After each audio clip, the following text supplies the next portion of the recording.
Barb's going to be taking notes tonight, and she's here, I believe. She is.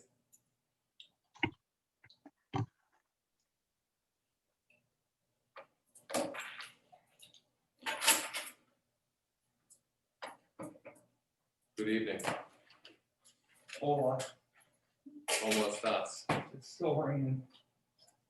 Will we still practice?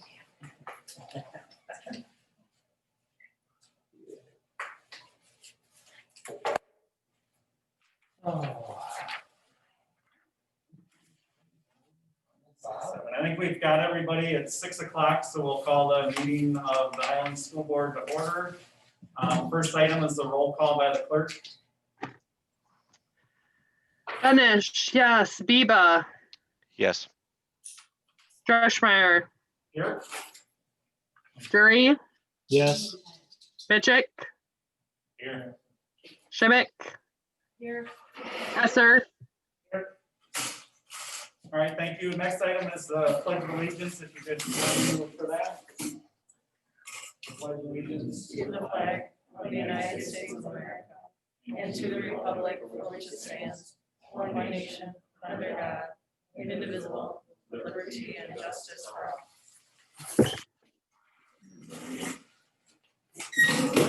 All right, thank you. The next item is posting the meeting given to the public pursuant to Wisconsin statute 1984. We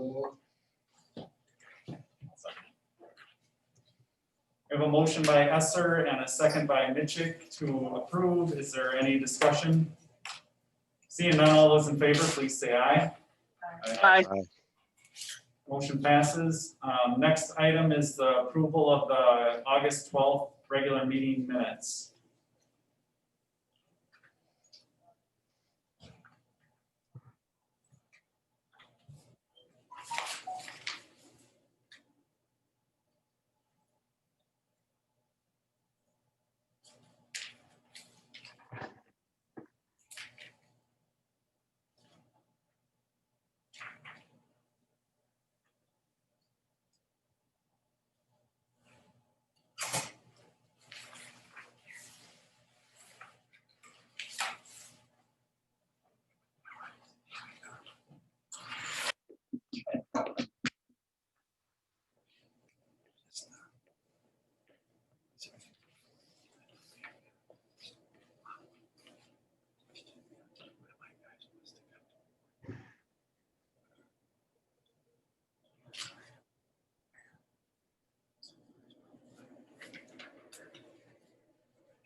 I'll make a motion to approve.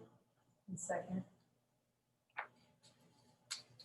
All right, we have a motion by Esser and a second by Schmidt to approve the August 12th meeting minutes. Is there any discussion? Seeing none, all those in favor, please say aye. Aye. Opposed? Aye. Motion passes. Next item is approval of current expenses and vouchers payable. Put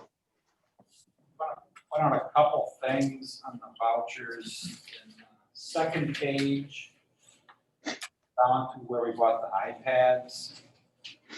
About 3/4 of the way down, you see the two iPads. So the first one is coded to the ESSER fund for care. That's about 40,000. We qualified for 40,000. So between that and the second part are some things, iPads for special ed. That's for the IDEA fund for special ed. So some of that is not directly out of the budget. We have about 10,000 altogether that we have coded mainly for technology with the CARES fund. We have 30,000 approximately left in that, and that we have until September 30th of 2022 to use that money. So that is something that we can use the first year, or we can keep that roll over to next budget year. Also, you'll see throughout this where it says sanitation supply, some of those things are things we're using for cleaning, but we're going to be asking for reimbursement from FEMA. And we'll get, maybe the 4,000, I mean, it's just certain things that qualify. So not a lot of FEMA in the 40,000 from CARES. We've had on the next page, some repairs for the kitchen for the summer for $2,100, and that's done every year. And also the workbooks, $4,000. That is math expressions for grades K through 4. And then all those consumables, you have a textbook, but you have the workbooks that you pay for those grades every year.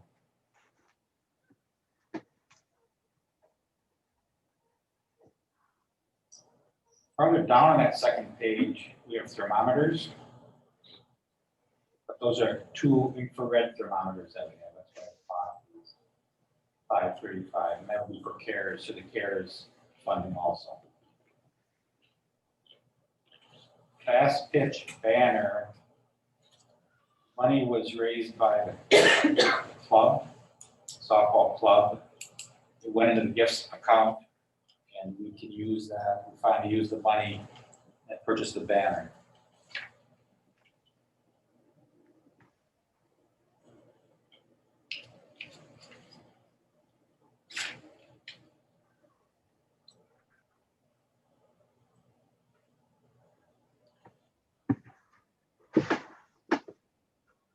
Kristen Mitchell design, that's for the quarterly newsletter. That is for the top of that third page.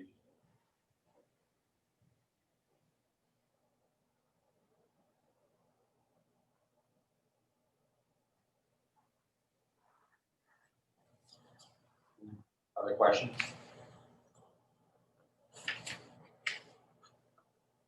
I make a motion to approve the vouchers. I'll second. So a motion by Schimick and a second by Mitchell to approve the current expenses and vouchers payable. Is there any discussion? Seeing none, all those in favor, please say aye. Aye. Opposed? Motion passes. Next item is public appearances before the board, not for action.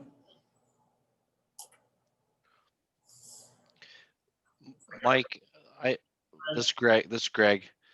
Only thing I want to ask, and I apologize in advance because maybe Bryce and Josh are going to talk about this, and I had a few people ask me, and I was looking back through, the variety of messages that have been sent out, in advance of the school year, but I'm still getting some questions, and I know it's our first one coming up, and I think it's going to probably be a learning experience on the virtual Fridays. There's just, I think people are just want some reassurance or maybe some reminders of how that's going to work. And maybe that's been, I know that some of the students seem to have been told what the expectations are on some of that stuff too. So maybe just a heads up that I don't know if there's some sort of reminder or something that needs to be put out, or just, I know we're probably going to learn as we go on that, but I've had a few people ask me about that, and I apologize if I missed something additional on that that's already out there. So I guess if it's there, maybe you could direct me to it and I'll send them that way. What's the best way to get that out? Just an email to the parents? Is that the best way to do a reminder, or, is that?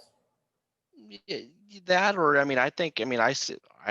don't know about everybody else on the board, but I see the messages that come at, Messenger at Highland Schools. Them come right to my email. So and I don't know if that's how you have everybody linked up already, but just something like that, I think is a good reminder, or just, what's going to be happening. I know that there's some overall fears, parents, that either work from home right now themselves, or are not going to be home for work because they are working. You know, I think there's still some of that going on. And I think just a reminder, because I do believe what the day goes from 8 to 12:30, if I remember right on that. So I guess I was kind of like, when someone asked me, I was kind of like stumbling a little bit on it. I felt like I should know more. So it's just FYI for that may need to be addressed a little bit. I agree. I sort of think the same, and I think with, especially with the elementary, I think something, I mean, my younger two, I'm not really, I'm off this Friday because I don't know what to expect for the first one, see if they can get on. I guess I don't really know what the full expectation is. How long are they gonna be on? Are they on all day, half a day, checking in 2 or 3 times during the day? Something like, especially the younger ones, I mean, what the teacher's expectations are and what the plan is, for sure. I've also had a lot of questions in regards to the elementary. The 6th through 8th, high school, most parents are pretty comfortable. I think most students probably, They kind of can do it themselves, you yeah. know, I think I'm guessing their teachers told them Right, they but yes, probably know what their expectation is. grades for They're gonna get on their own anyway. I can speak to all that in my personal, I got that written down here, so. And I think that just relays kind of the importance of having those virtual Fridays, because when we do go to all virtual, if we have to at some point, you know, these are gonna be good days to get kind of the process tested out and make sure everything's working for everybody, so. All right, anything else under public appearances? If not, we'll go on to the announcements and reports, and if you guys don't mind, I'm gonna move around the agenda just a little bit so we can get our presenters that are here on their way. So I don't know, Bob, if we wanna have Precision Controls go first, and Sure.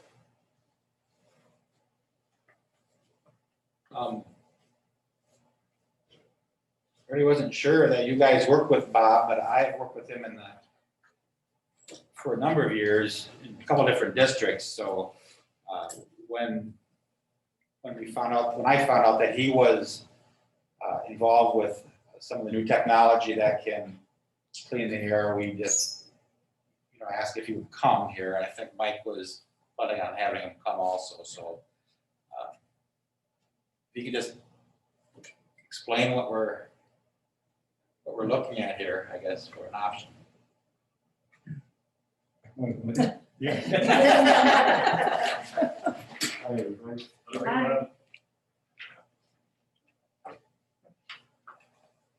Hi, my name is Bob Silva.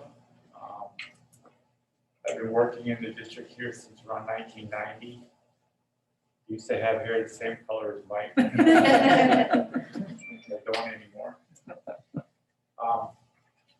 I got kind of thrown in this like everybody else. I was perfectly happy just taking care of buildings and students and teachers and everything. And when COVID hit, I got a call basically from Boscobel, and they asked me about this new technology. And so I had to do some research and found out it was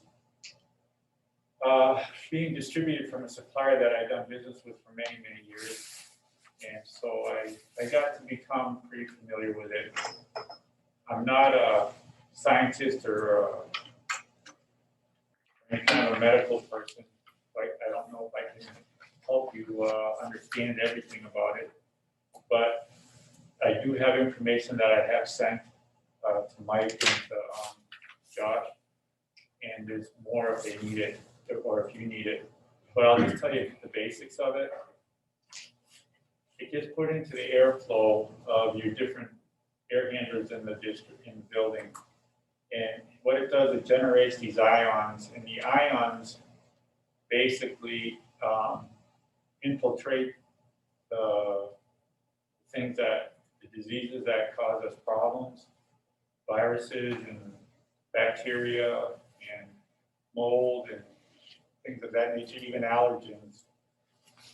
With the bacteria and the viruses, when I understand it, the ions actually penetrate the outer covering of them and messes with their DNA and RNA and kills them, basically. With the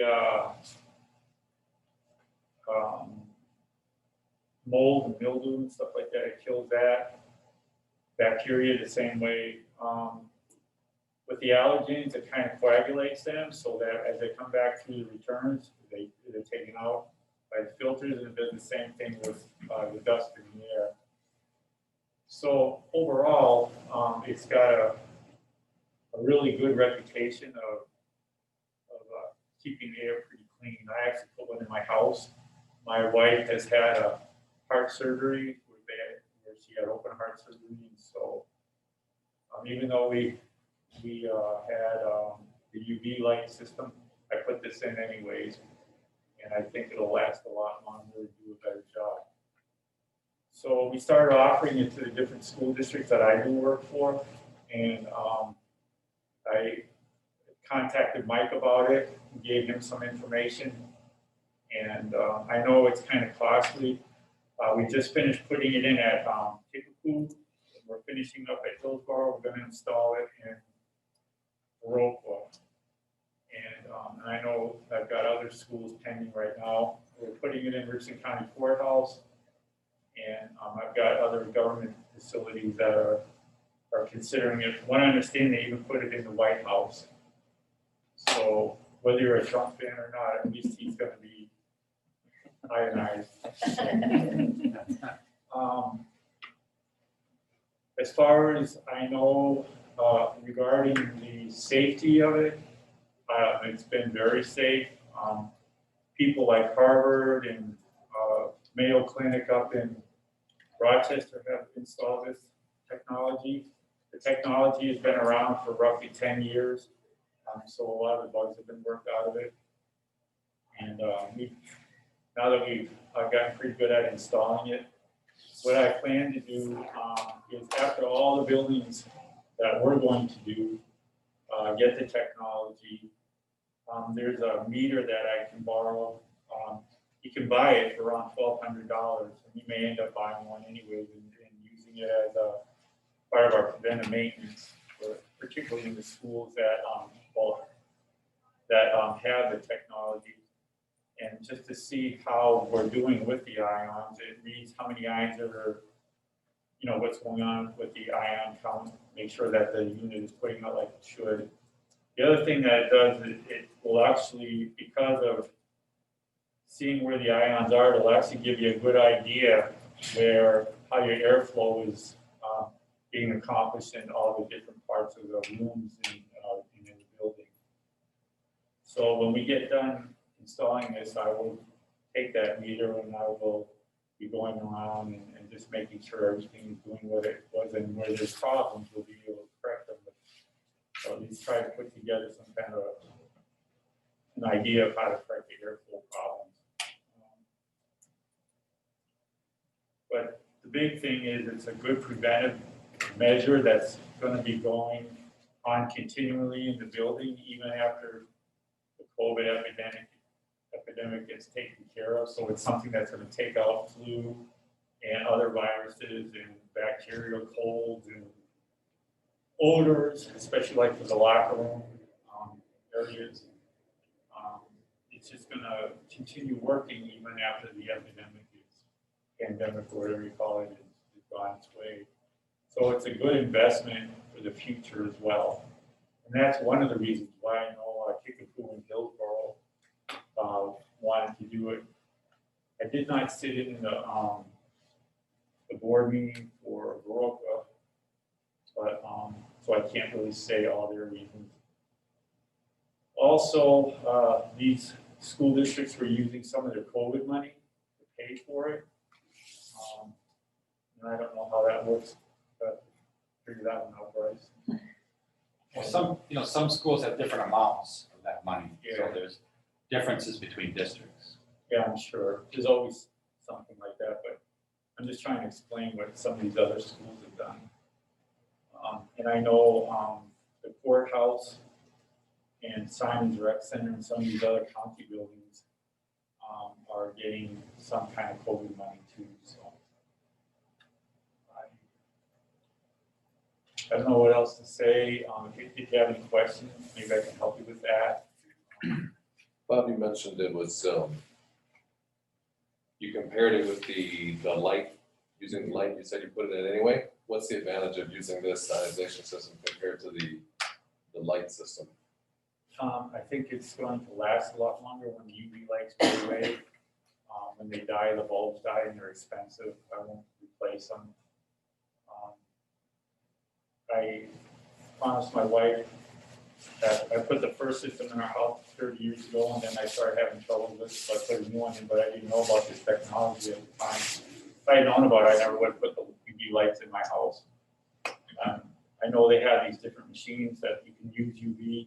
You have to be very careful with it because if those who are using them to wipe out a room, you gotta be careful that you don't look at it because it can ruin the retinas in your eye and the retina in your eyes. And also, when people come back in the room, it gets basically dirty again.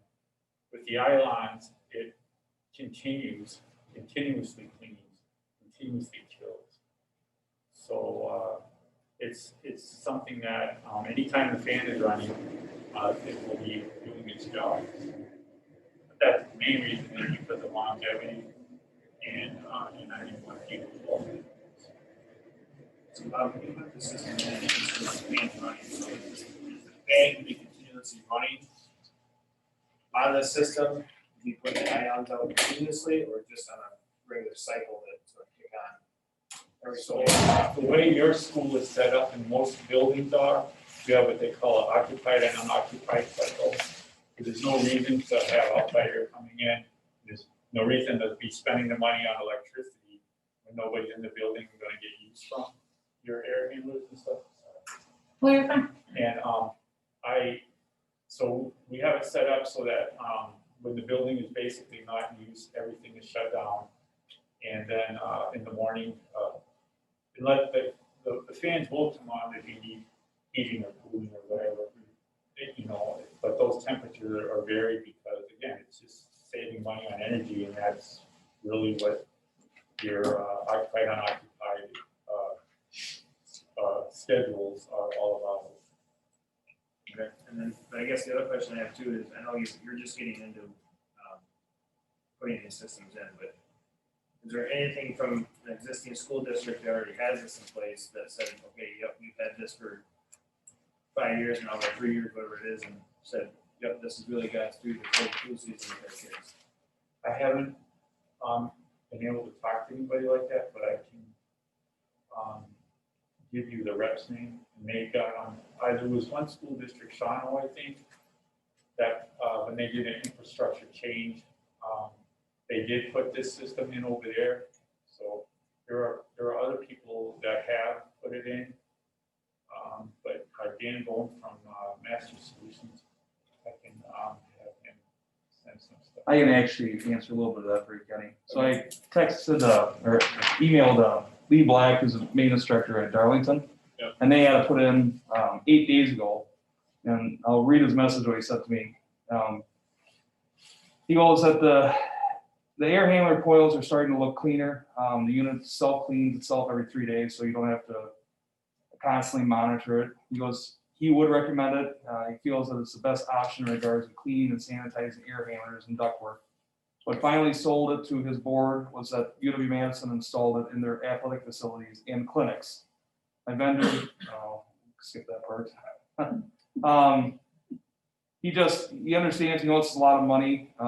There's more and more benefits besides the COVID prevention, cleaning the coils, the pathogens, other viruses.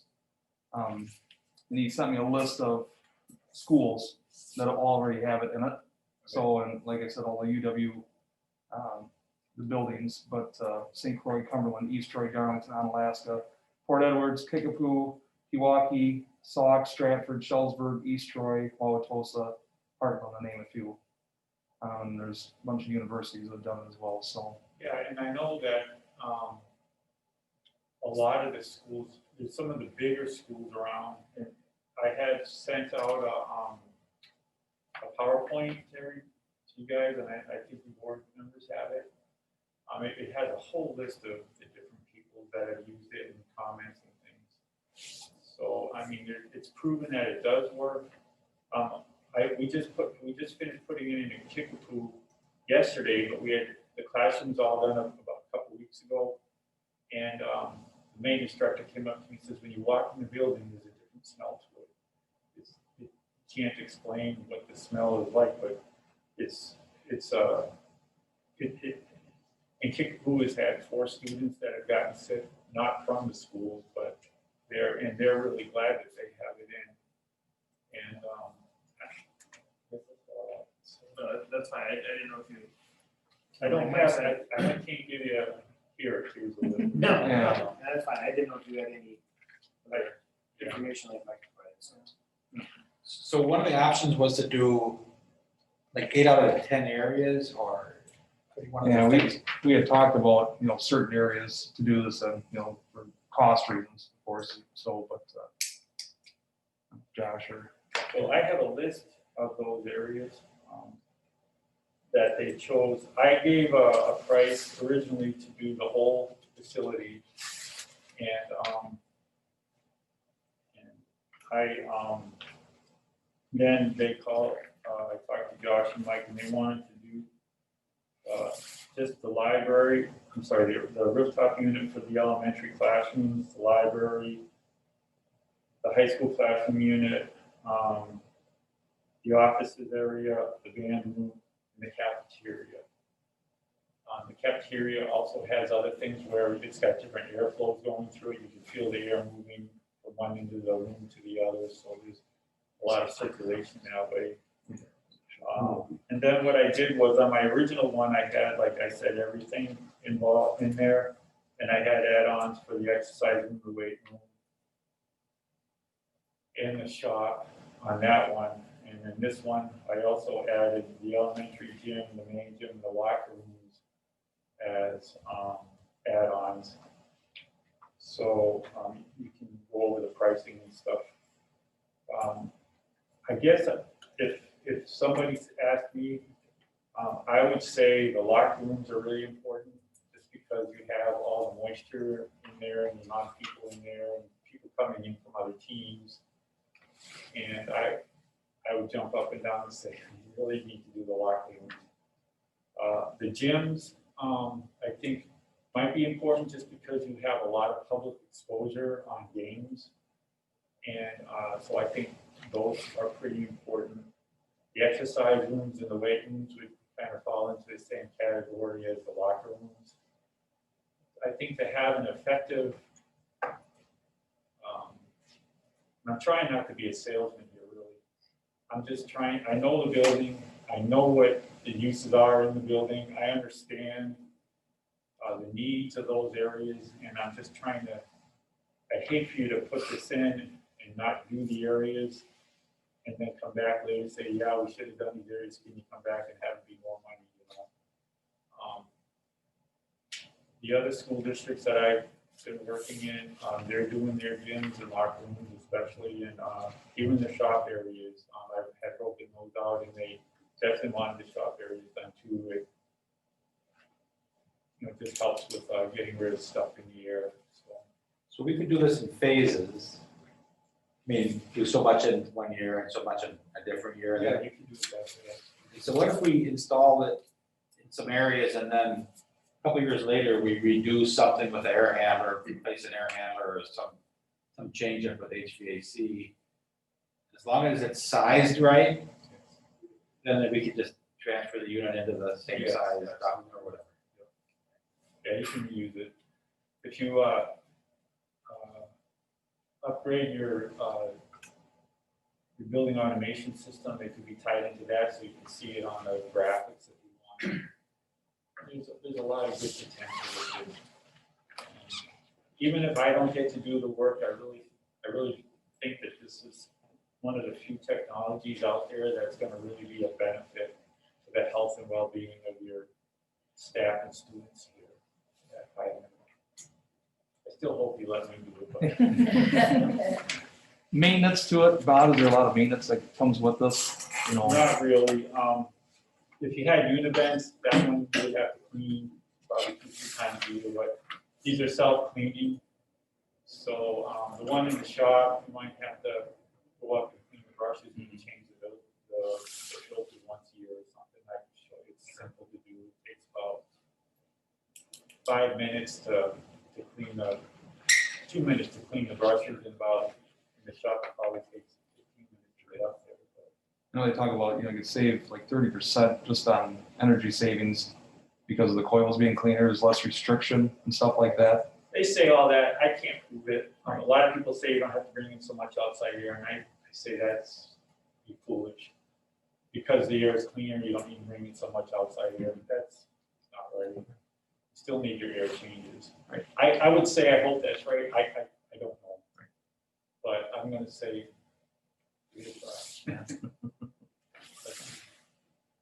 So Mike or Bob, what is our filter system like right now? Because I know that's, as I kind of read through this, like the easy thing to upgrade is the filters to help with catching particles and stuff. And then this is a pretty high level treatment. It's probably the best treatment, but it's definitely more expensive. And so I've read about like the MERV ratings and stuff. Where are we at and where can you go? And okay, I'll just throw my 2 cents in on that.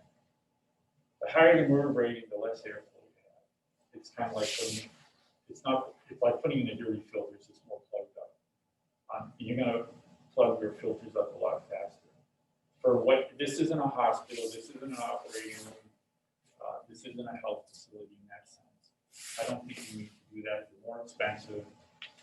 You're just gonna throw them away anyways. I think the filters that you have here are adequate for what you need. And they're not going to kill the viruses and the bacteria and the mold and the mildew and all the other stuff. Eventually, if you put a high enough MERV filter in there, maybe you'll take out some of the allergens, maybe, or at least the dust. But I just think from my perspective, I think it'd be a waste of money. Maybe we'll stick with our MERV 11 that we're using right now. Is that where you're at? Yeah. And that's even high, I think. Right. Get away usually with MERV 8. Right. And also if the air is cleaner, Sure. get away with using MERV 8. It's impossible to get MERV 13 right now, but the highest one we got is MERV 11. We do have some other ones, MERV 10s in there. But like Bob said, once we put this in, we can get to like a MERV 8, and it'll be able to catch everything. Yeah, and that's, you can choke a school building or a building, you can choke the air handlers with. Yeah, it's going to work the air handlers even harder if we put a higher MERV rated filter in.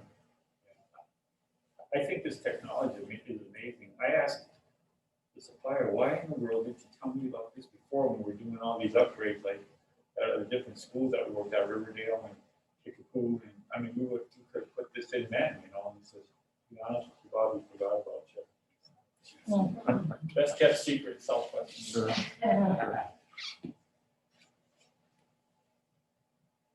Any other questions? Do you guys have a better breakdown on prices? Because I did see some of the attachments, but I couldn't quite. So we had 3 bids, one from 1901, Johnson Controls, and then Precision Controls. And so Johnson Controls was considerably higher, but 1901 was right in there with Bob.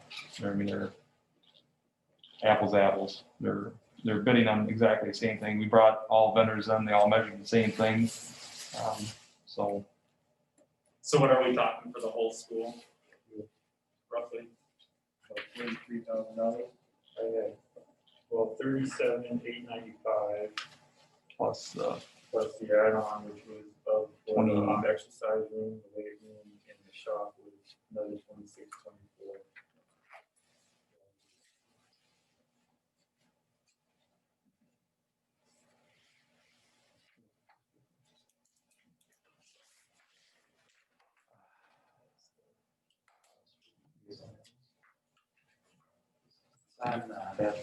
Oh, one other thing, there is a second add-on I forgot to mention.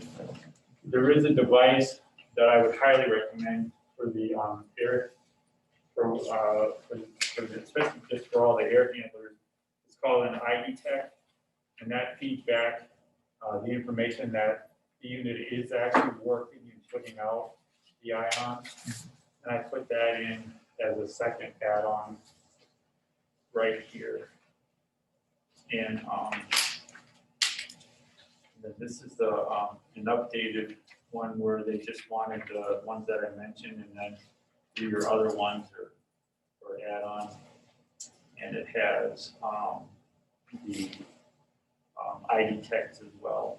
It's just a good way to be able to quickly know, without having to walk around with a meter, that the units are putting out. I highly recommend that.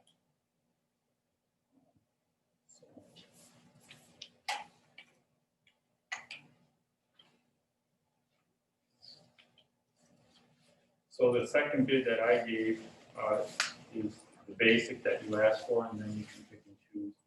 It all totals up to the same.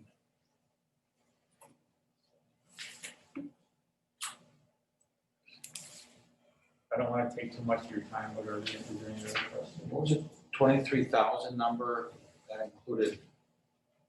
If you include the add-on, it's 26,693. Okay, there's two bids there.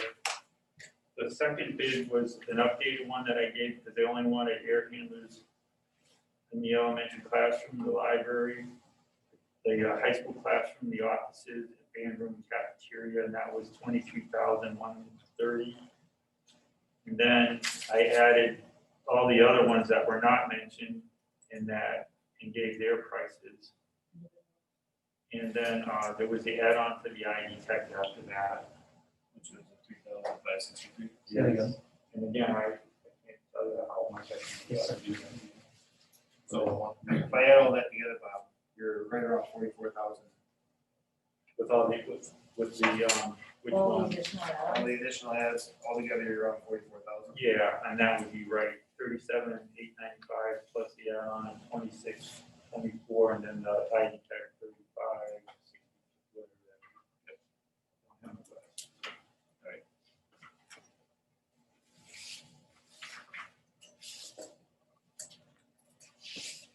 How far out are you on installation? I mean, if we would decide this month or in October or something. It would take 4 weeks, maybe a little longer to get, well, I think the units, if you did those, might take a little longer, but maybe not. It's been 4 weeks roughly. I still have the road to do, and I have the courthouse to do, and we're finished, we're still working on Philco right now. So, I don't know, probably,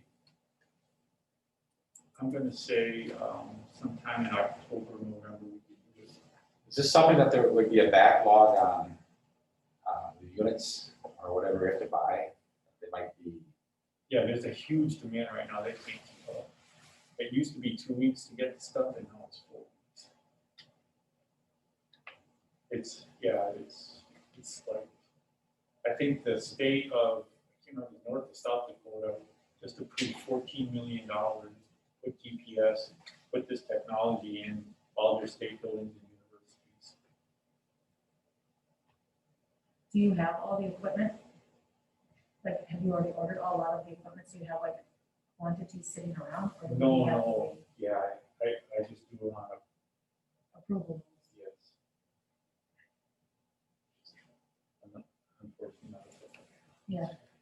You don't keep it all stacked? So for like 1901, their bid does not include any electrical installation. That's just installing the price that you see there. And that's as well as for Johnson Controls. Mine includes everything. That may be cheaper. Anyways, I would just say, again, if you, whoever you decide to go with, I would get your order in as soon as you can if you really want. All right, thanks, Bob, for coming. See you, Bob. Thanks, Bob. Thank you. Thank you, Paul. Yeah. I'm a little- Thanks, Mike. I'll stay for a little bit. Oh, thank you. You're welcome. I'm smart. Thank you. Brad just texted me, he's recording, he just wondered if, when we're speaking, you could speak up a little bit, it's a little hard to hear. All right, I think if you guys don't mind, again, we'll go on to new business and talk about homecoming. Since Carrie and Sarah are here to join us, so move on to that. Homecoming 2020, come on up, ladies, you're up. You never told us we had to present. Not just did. You want me We to? didn't want you to Go ahead. get nervous about. Yeah, right? Yeah, I didn't want you to. You just go ahead and then if you have questions, we'll. All right, so, obviously, homecoming, our original plan was before COVID, you know, we wanted homecoming on the 25th against Riverdale. That's obviously not an option. Riverdale is not having fall football. So with all the changes, and Lynn will talk about those later, but we're looking at October 2nd, which is a Friday, against Ithaca. So we'd like to do some homecoming stuff then, as much as you guys will allow us to do. So right now, we're looking at the fence, the float, a parade. Instead of the skits, we talked about a lip sync. So, and then Outside. and everything would be outside, yeah. So we do it on a Friday afternoon, so we'd have a regular schedule through lunch on our block schedule, and then all the kids would go outside and we'd have a lip sync outside around the football field, pending weather, obviously. We'd have the parade after school. I did get the approval from the village if we were able to do that. They said they're all right with it. And then we go from there to the football game. After the football game, then, you know, we'd have obviously our court, we'd have the coronation. And then instead of a dance, just a get together with some music, if that works for you all Outside. outside. Sorry, I'm trying to contain myself. So that's everything in a nutshell. Did I miss anything, ladies, as far as activities? Dress up days, I guess, would be another one that I didn't mention, that's a smaller thing, but That shouldn't affect anything, really, should it? should it affect anything? Dress up days, you mean? Yeah. I don't think so. You should be able to still wear your mask. Just make them part of your outfits.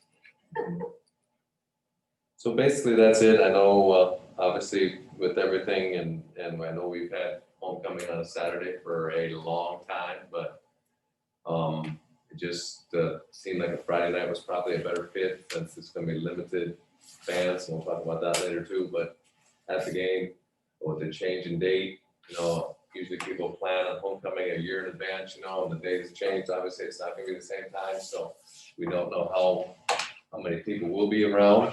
And if you can't go to the game, we thought a Friday night would probably work pretty good, so that's what we're looking at.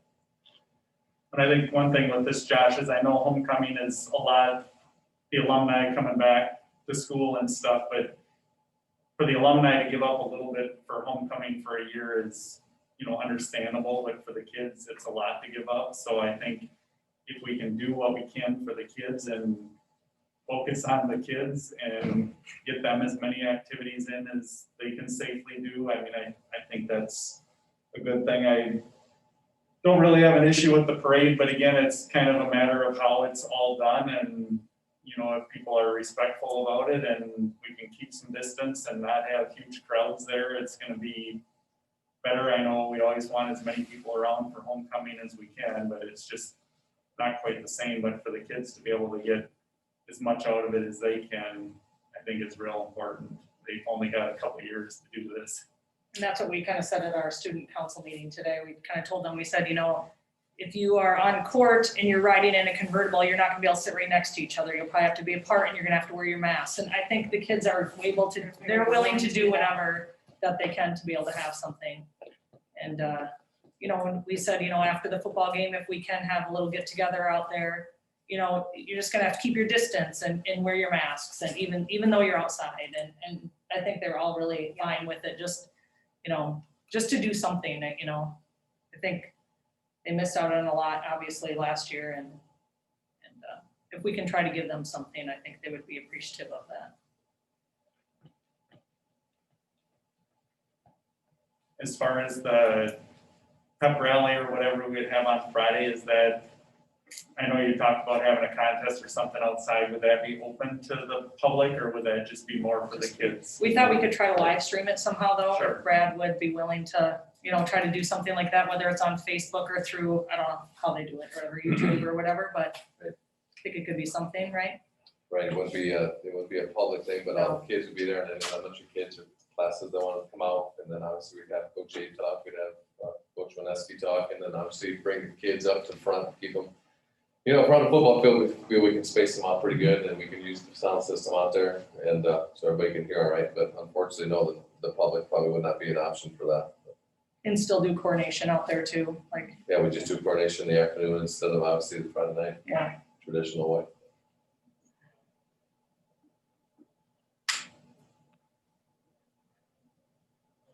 The floats we talked about building here instead of off the school, like it's been the last how many years?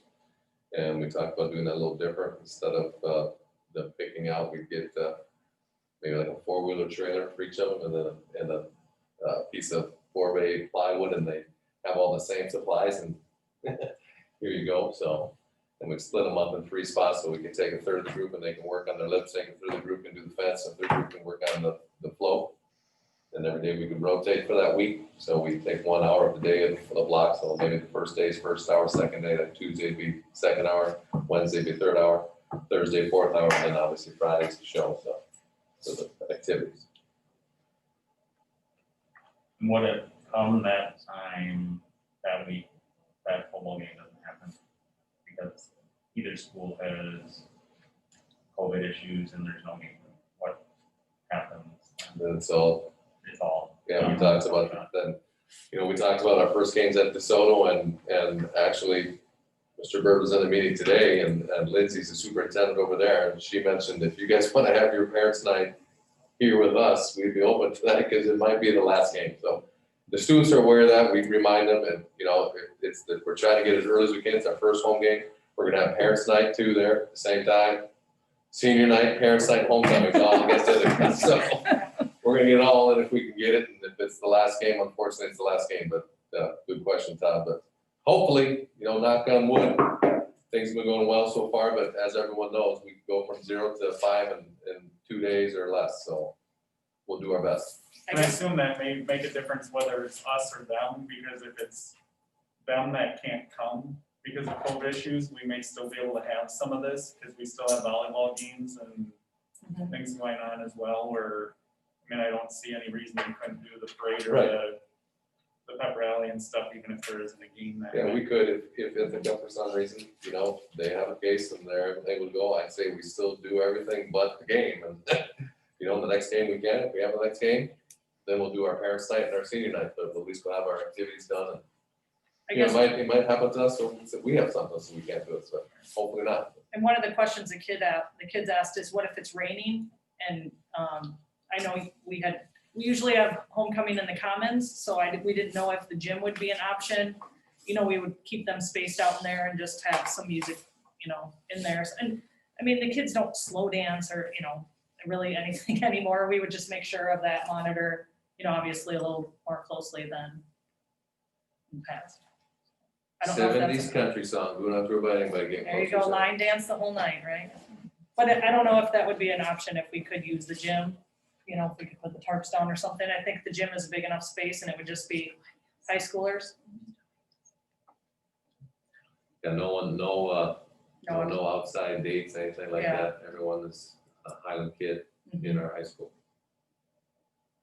Obviously, they want to come up until it started, which should be whenever the game's over, so we're probably looking at, what, We said- 9:30? We said 10 to 12. What time does the game start? 7. And there's other schools that, I mean, I went to Iowa Grant and we always had our homecoming dance was always right after the game. And it's, you know, we said it would probably just be a little more casual, especially if the things are outside, which is fine, you know? And the parade would be what time? We're probably looking at, you know, by the time we get down to pep rally and our skits, you know, that'd be around 3, so we're looking at 4:30 for the parade, correct? Mhm. We thought 4:30, because then by the time the bus route would get back and Yeah. if parents wanted to come to the parade. Yeah, some of us could try to skip out.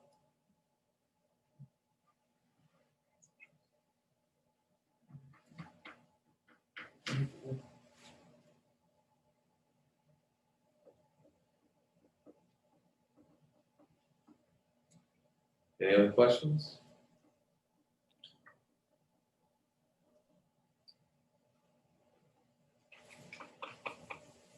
No, I think that's a good plan, Josh, again, to focus on the kids and do as much as we can with them and just, it's gonna be different than a normal homecoming, but anything we can do for them, it's gonna be better than any alternative of just canceling everything, so.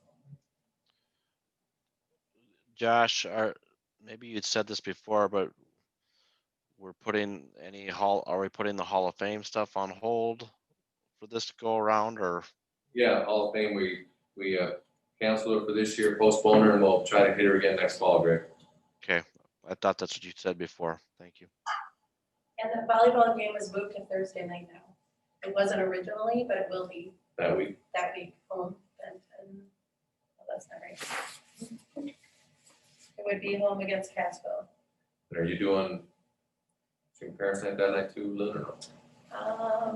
The girls were gonna she was asking the girls tonight if they wanted to do everything, next week on the 15th, so I don't have an answer for that yet.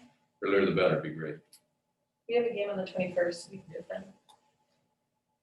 If they don't want to go on the 15th.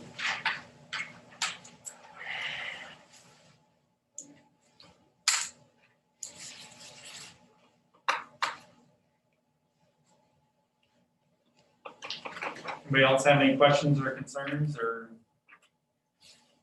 I appreciate you guys working on that and trying to work out some details with the kids.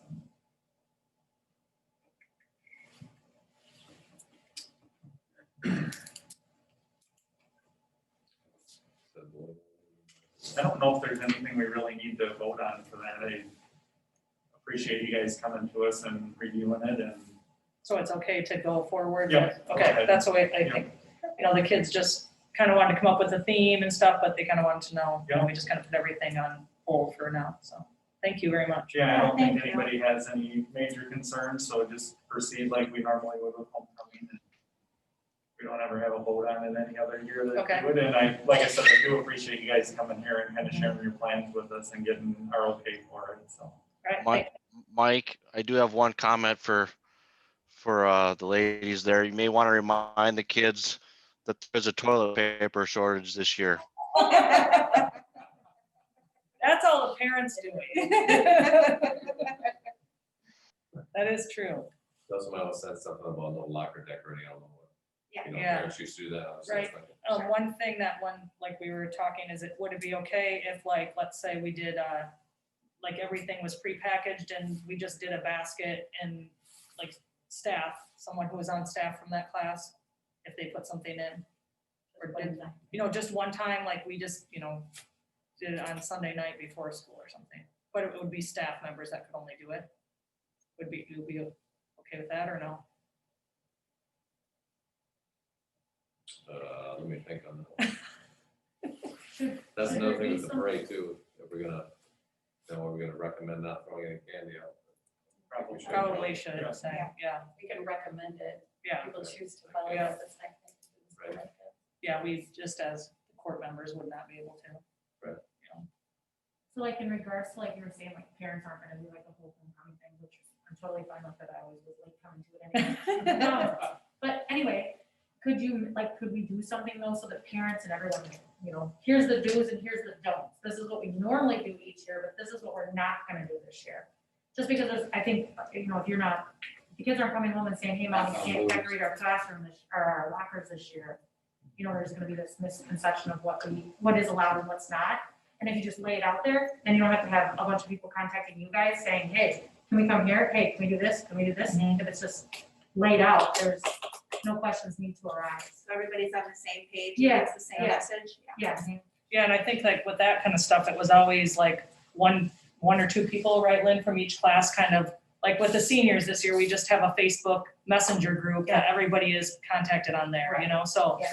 if we can try to get a hold of somebody from each class and Yeah, then they and can just- contact them, or unless it's something we can send out through Messenger, Josh, is that something we'd be able to do?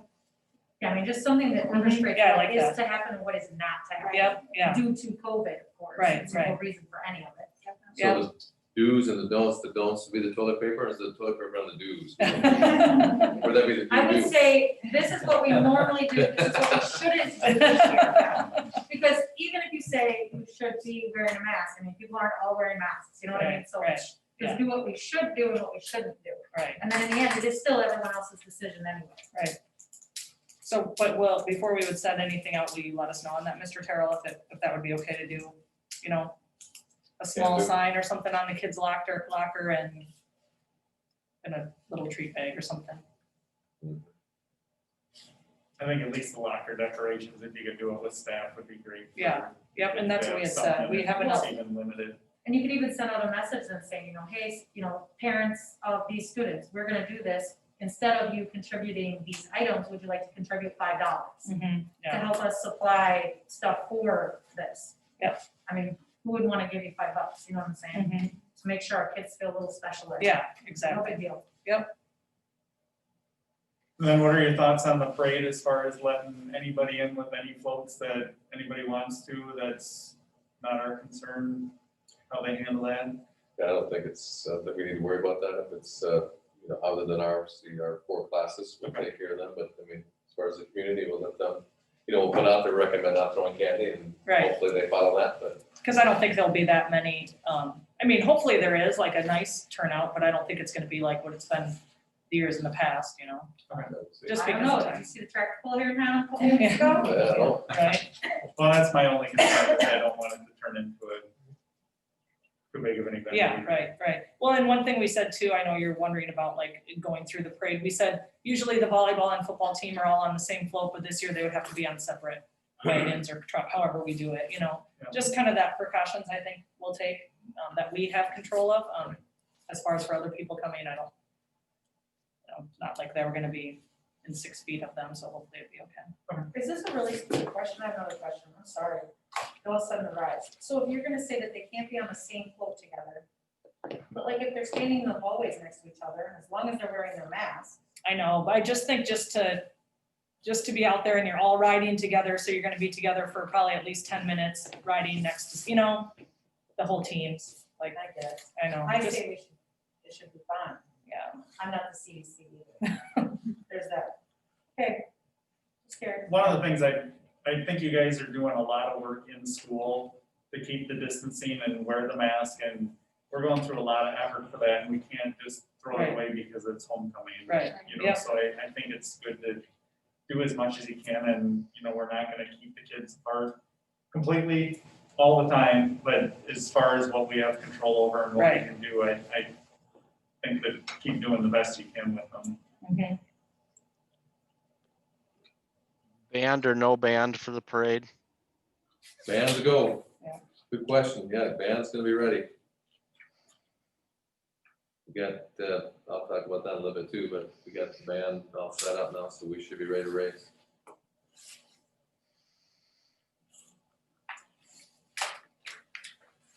All right. All right, thank you guys very much. Thank you. Thanks, ladies. Good job, ladies.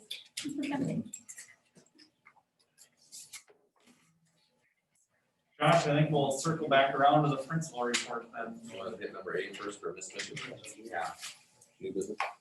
New business is Miss Mitchell. It's okay, you can, I don't mind staying. Oh, there you I are. really I'm don't. sorry.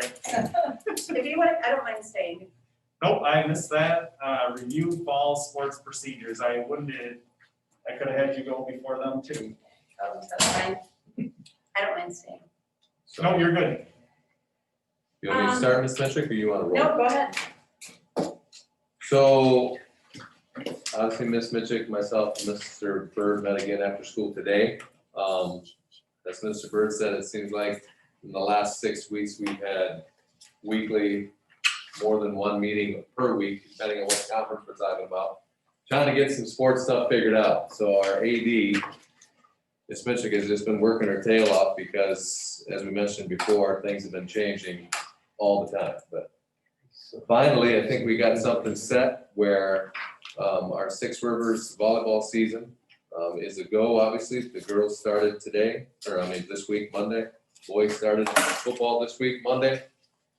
The girls' first game is already next Tuesday here against River Ridge. So as far as the fans, which has been a big item of, shouldn't say contention, but concern, or we haven't figured out where, How can we get- what's that? I want to give the good news. Oh, go ahead. No, go ahead, Billy, I'm just teasing. Go ahead. So we're gonna get some fans here. That's the good news. So volleyball will have two tickets or 2 passes per athlete. So in football, we're gonna have 4 passes per athlete. So obviously whoever the athlete gives those to is up to him and his family or her and her family. Oh, is that for, at Highland only, or is that conference wide for both football and volleyball? It's gonna be home and away. So And I'll it'll talk be, about how they're gonna do that.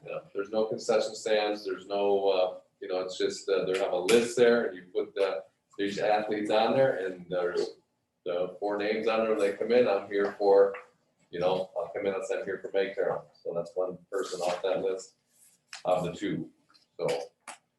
So, with that, obviously I'll have Ms. Mitchell talk about protocols and stuff like that are in place for that stuff.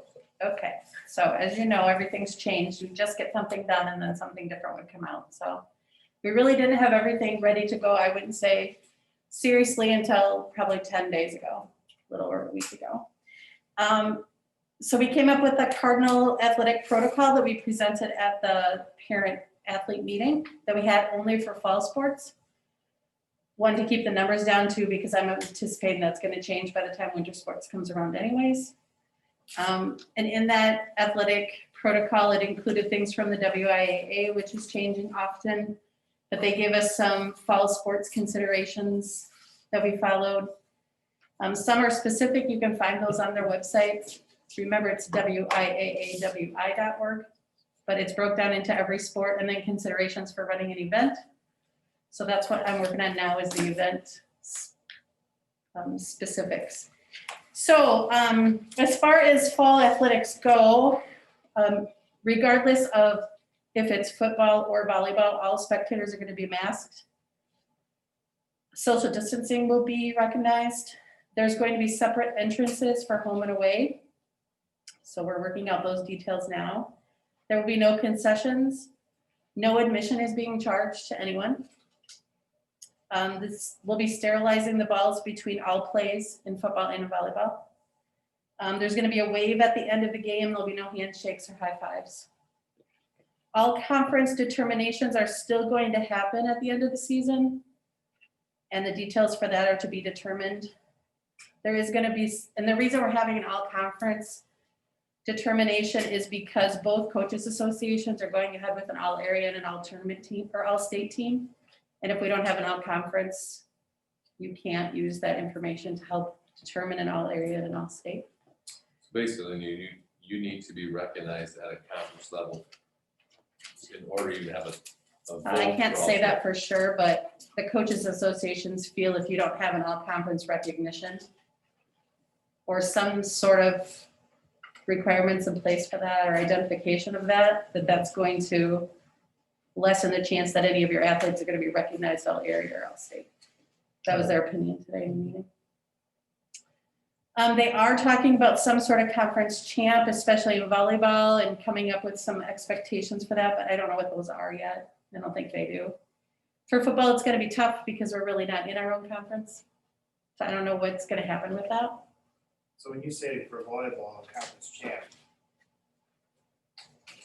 my question is, if each one of the schools gets all the way through the season without any issue, can't they just go up what and be normal win-loss record? Yes, but we anticipate that's not going to happen.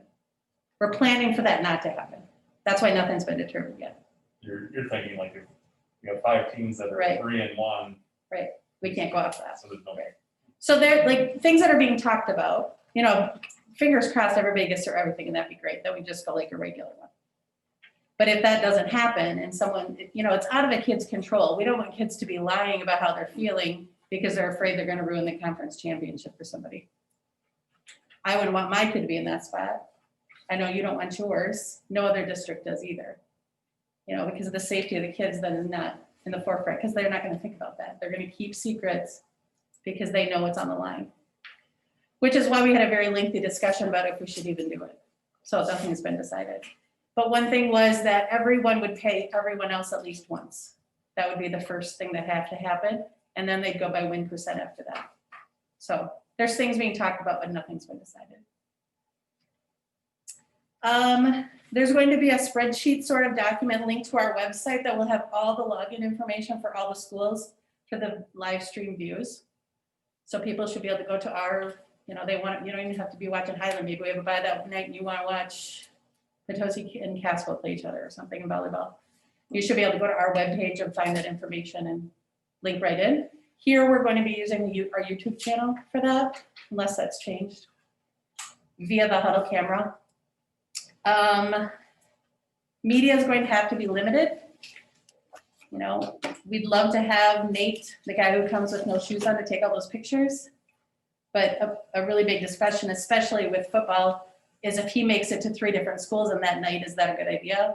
Probably isn't. So we're gonna have to limit some media so we don't have too many people. The press box and football field is another issue for that. We are planning on people using the locker rooms. At first we weren't sure, but then someone brought up a point that then those kids are gonna be using the bathrooms. It'd probably be better to have all their stuff and all of them using the same area that we know is gonna get cleaned at the end of the night. So that's a good point, I think. What else? For both sports, we have to have a COVID coach. That's required by the WIAA. So for the district, that's going to be me. But the head coaches, Coach Aid and Coach Wineski, are going to be the on-site head COVID coaches because they're at every practice. I plan to get to every single event, but I can't be at every practice. It just isn't possible. So they are the contacts for that. And then there's training that I had to go through so we know what to do if something happens. But it's important for everybody in the district to know who those people are. So if something does come up. Let's see, right now for both sports, we're coming up with lists of what we need to make the event run. I anticipate that we'll have some volunteers will step in and help with some of those things, but not all of them will be able to be all volunteers. We're not selling admission, but like Mr. Terrell mentioned, for volleyball, there's gonna be 2 fans per athlete, and for football, there'll be 4. So we really need someone sitting at the door with this document. So there's a Google spreadsheet, I don't know if that's the right word, with tabs for every district. And then we'll put our roster in there. And then if we play this is River Ridge, theirs is finished, so I just printed it out. So they have Diana, no, let me say name, I know. Olivia Blum, she's here 2 spots after her. Her spectators come to the door and say, I'm a spectator here for Olivia Blum. They tell us their name, we write it down. The next one comes, I'm Olivia Blum's father, they write his name down. And then we can keep this for our COVID tracing if that would come up. We're not gonna do any kind of tickets ahead of time for a few reasons. One, if a kid loses those tickets, they're gonna feel terrible because now there are no duplicate tickets. So that's gonna cause problems at home. And 2, then we don't have a contact trace if Todd was coming to the game and now he's held up at work, so he gave his ticket to his dad, and now we think Todd was at the game, but we don't know. And oh wait, was that the dad when Grandpa came to? And then we don't have that. So if we do it that night with no tickets, we can keep this as a document as to who was in the gym that night. We'll do the same thing for football. They're getting 4 tickets per student athlete, and we'll do the same thing. Then we can update the rosters as the season's going on, take people off, add them, however that turns out. The tickets are only for the student athletes. No coaches get tickets, no managers get tickets, no other game personnel are getting tickets. Officials can't bring their little kids with them. It is strictly 2 tickets per student athlete that's playing in the sport of volleyball, and the same for football. Some specific things just to volleyball, 2 fans for home and away. We're lucky we're not playing Albany because they unfortunately can't let any fans in because they only have the upper deck if you've been there before. For volleyball, they can't set the bleachers up on the floor because it goes into the court. So they can only have 2 fans at home games, home fans, that's it. So none of our schools are in that situation, so that's good for our west side. Line judges will be there, but they won't be using flags. Teams are not going to switch sides unless the officials feel that both sides are not equitably playable. So if there's an obstruction hanging over one side and it's not in the other, then they'll switch sides, but otherwise they just stay on their side, they don't move. Through the whole course of the game. Balls will be sterilized between every play. We'll have balls rotating in. So we'll have 3 balls in motion and then 1 sitting on as an extra. And those will be sanitized by whoever is doing that. That'll be one of our volunteer opportunities, hopefully. Whoever is in charge of that. If you've ever been to a UW-Madison game, they do it. If you've ever been to Richland Center, they do it. Lancaster does it too. They don't sanitize in between, but they just keep the ball going. They don't chase after it. All the balls will be sterilized in between a JV and a varsity game. One cart of balls will be the Highland kids' balls for that night. 1 cart will be the other team. They won't, because at first they wanted us to bring our own to warm up with. And then we just felt like that would be a disaster, a nightmare, and those balls are expensive. So if we give them 1 cart, you warm up. We are lucky we have the other gym so they can pepper in there when they're hitting, and then vice versa. They just take their cart of balls with them. And then when that JV game starts, we'll take them all, we'll clean them all, put them back out, and then they're ready for the varsity game. Is the plan. There's conference play only, no weekend activities, no non-conference. So that gives us 12 events, starting September 7th and lasting until the 13th. Tournaments are still on target with the original dates for volleyball, as of right now. Let's see. Restrooms? Are you gonna have, for example, if our fans are coming in a certain door and their fans come in a different door, are they gonna separate restrooms then? We could do that. So, Yeah, we could, if our fans come in the elementary, they could use the restrooms in that hallway across from the music room. Coach Wineski would prefer if our Highland fans are sitting behind them and across. And I think other schools would too, so we're gonna try that on the 15th if that doesn't work, because we're never leaving those spots.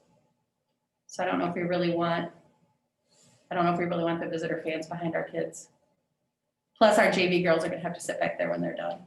There won't be a student section per se, because they'll be sitting with parents if they're not playing or they're not on the JV team. All the players have to be masked. The mandate right now, obviously, is until the end of September. So kids on the court, in addition to the people in the stands, kids on the sideline, everybody. After that mandate is raised, there was really not any discussion about that. So I don't know what will happen with the kids on the court, but everyone else will be masked. For football, there are 4 fans per student athlete for home and away. So River Ridge, Pecatonica, Highland, Potosi, Castle, and Iowa Grant have all agreed to that. And I think there's an agreement with all the other schools. Mr. Bird, is that right? With some still a little iffy with their boards, they had to check, right? Yes. Okay. If the boys have a helmet on, then they do not have to wear their mask. If they don't have a helmet, then they do. We have 7 events scheduled for varsity starting. They started on Monday and their last game would be played on November 6th. And we have 6 JV events scheduled. We would not play Hillsborough's JV. It's similar to last year, which was new for us. If we are home we're at DeSoto, then DeSoto's JV is home the following Monday. And the tournament, or they're calling it a culminating activity, that hasn't been determined yet because basketball starts shortly after that November 6th. So that, I don't know. So basketball didn't really get moved back, It did a little bit.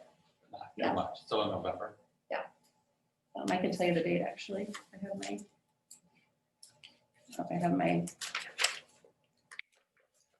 They couldn't move it back because they wanted to make sure that there's room for spring football and volleyball and whatever spring sports before the other spring sports. yeah, and the winter sports dates are, sorry, that's my agenda from today.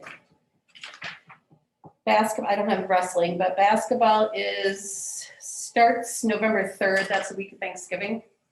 And girls would start November 16th. So boys is November 3rd until March 1st, and girls is November 16th to February 22nd. That's the regular season? Is that games or is that practice? That is everything, I believe. They would not start practice until the week of Thanksgiving, boys wouldn't, and the girls would start the week before. And that too we'll start with conference only games. And then depending on what the coaches want, I'll try to fill in non-conference, but it's tight. It's really tight. Like volleyball, we typically play Tuesday, Thursday nights. That's the first week. After that, everybody's playing Monday, Tuesday, Thursday every week to get all the games in. Unless you have a bye, fit in there, and we do. So, I think that's all. Sorry, that was a lot. And I'm not gonna say, it's great. I'm so excited that we get to provide something for them. It hasn't been easy, but I am not minding working it out. When was the girls' basketball to start? Sorry, I was trying to write the dates down, but you talked really fast. I know, sorry, it's fifth grade teacher and me. High school, girls starts November 16th. Okay, And they would finish February 22nd. thank you. The one thing I don't have direction on yet, we should talk about this today, but I kind of forgot. Middle school volleyball. That would have started first day of school. We kind of pushed it back, one, because the gym really isn't able to be used yet for that, because we still have some storage things we have to get taken care of. So We're we trying to get have, another container, right? Put that stuff in. Correct. and some of it I think we could rearrange, make it work for volleyball, because you don't need the court to court, the end line to end line for that. But we only, the question is, like, do we want to do it? When do we want to start it? And what do we want it to look like? Because right now, many other districts are lining it up with their volleyball in the spring. And some of them are just doing like a club format almost. They're just doing it in their school, playing each other. Or like an extended camp, I'd say. But Richland Center, Belmont, and Prairie du Chien for sure are looking for games. But I told them I couldn't say yes until I knew what we wanted to do. So Coach Halverson is on board to do whatever you want. She could, just have practices. She could take, I think she said, I want to say she has 15 altogether. That's just 7th and 8th. Yeah, no sixth graders. I think it's important to get practices, build some skills, and then the number of games. Maybe it doesn't have to be 10, maybe it has to be like 6 or something. And we really only have until the middle of October, give or take, and then boys basketball would start, middle school. And So- we only have 3 other schools that would be able to participate in the first place, right? As of right now, yeah. I haven't really reached out to see if anybody else is, but they're the ones who have contacted me, and I told them I couldn't say until I knew what I we're know gonna that do. as a middle school parent of a daughter who wants to play volleyball, she's excited to get started. Right. She would love to. Yeah. And I would, obviously love to come and watch her play. So I encourage whatever we can try to figure out, Mhm. even if it was just practicing and then volleying in Going together. against each other, scrimmaging each other, and then maybe we throw a couple games in toward the end or something. Yep. I think they'd be open to that. I don't wanna not do it because I really think it does. Well, one, some kids, that's the only time they ever try it. And if they never try it, they're never gonna know if they wanna do it. If you keep doing that, then pretty soon we don't have any freshmen. Yeah, we're not gonna have a varsity team at all. Right, so, and obviously 1 year makes a big dent in that, but, they wanna play, and if we can make it work, I'd like to make it work for them, and Mrs. Halverson's ready to make it work. We do only have one coach right now, but again, I didn't wanna see if anybody else was interested till I knew what our format's gonna be. If it's just gonna be scrimmaging, then she felt like she could handle it. So, Well, I'm sure that, she could get like a parent to come help with it. and she, with the teams never play at the same time except in about 2 schools. Dodgeville always did, Iowa Grant always did, but neither of them are playing in the fall. They're both playing in the spring. As far as middle school goes. So I think we can take a lot of the things we're already putting in place for the high school and put it right into the middle school. Ginger would have the opportunity to go watch to see how they're doing things. She could replicate a lot of that in practice. They'd all be masked. I say we start Monday next week. That's kind of penciled in, but I didn't want to say anything that we do for sure. You need a vote. I vote And yes. we're not a WIA group for middle school, so, I think the handbook they'd still need to sign, and we need an emergency card, but technically they don't need a physical. It helps out when they get to high school because they're already in the swing of that, but we're not WIA affiliated for middle school. So it's not a district requirement.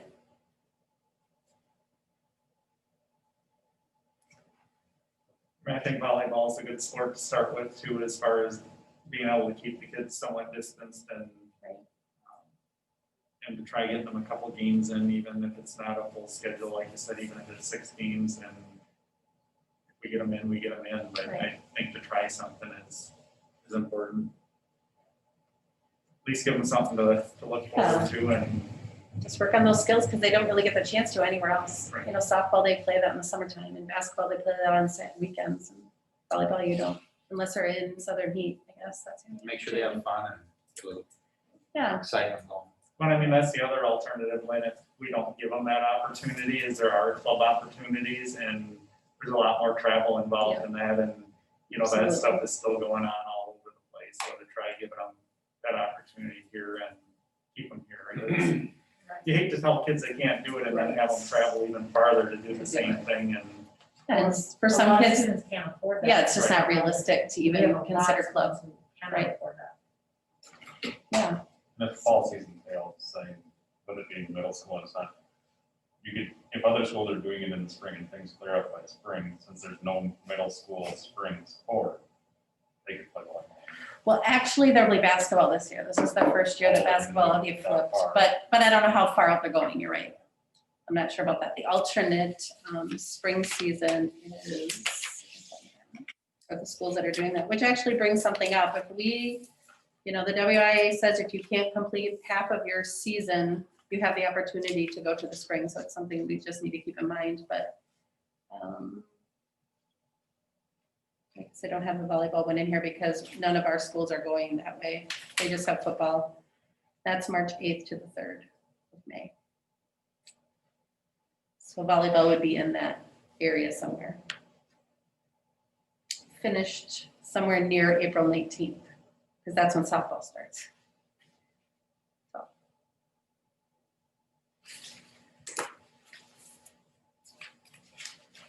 So yeah, we have a really, I think we'll be ready for Tuesday. Now ask me Tuesday afternoon. Hope I'm ready for When is school on Monday then? Excuse me? When does school start next weekend? It's whatever we want to do. Sounds like it's a go. Is everybody okay with that? Okay, I'll let Coach Halverson know then.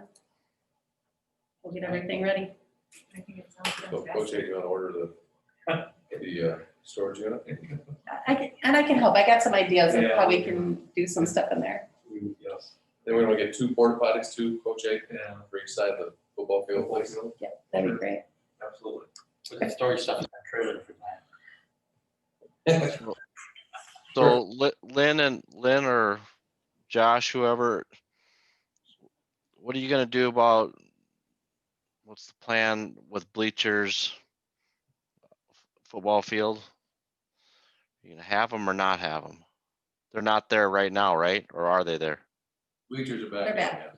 Okay, And you know, when I do the social distancing thing, I was a little disappointed at how it didn't happen at the meeting as well as I would have liked it to, and we even reminded people, but people didn't get up and move, and I wasn't gonna go over and move them. So the officials though can, you know, they're the officials of the game.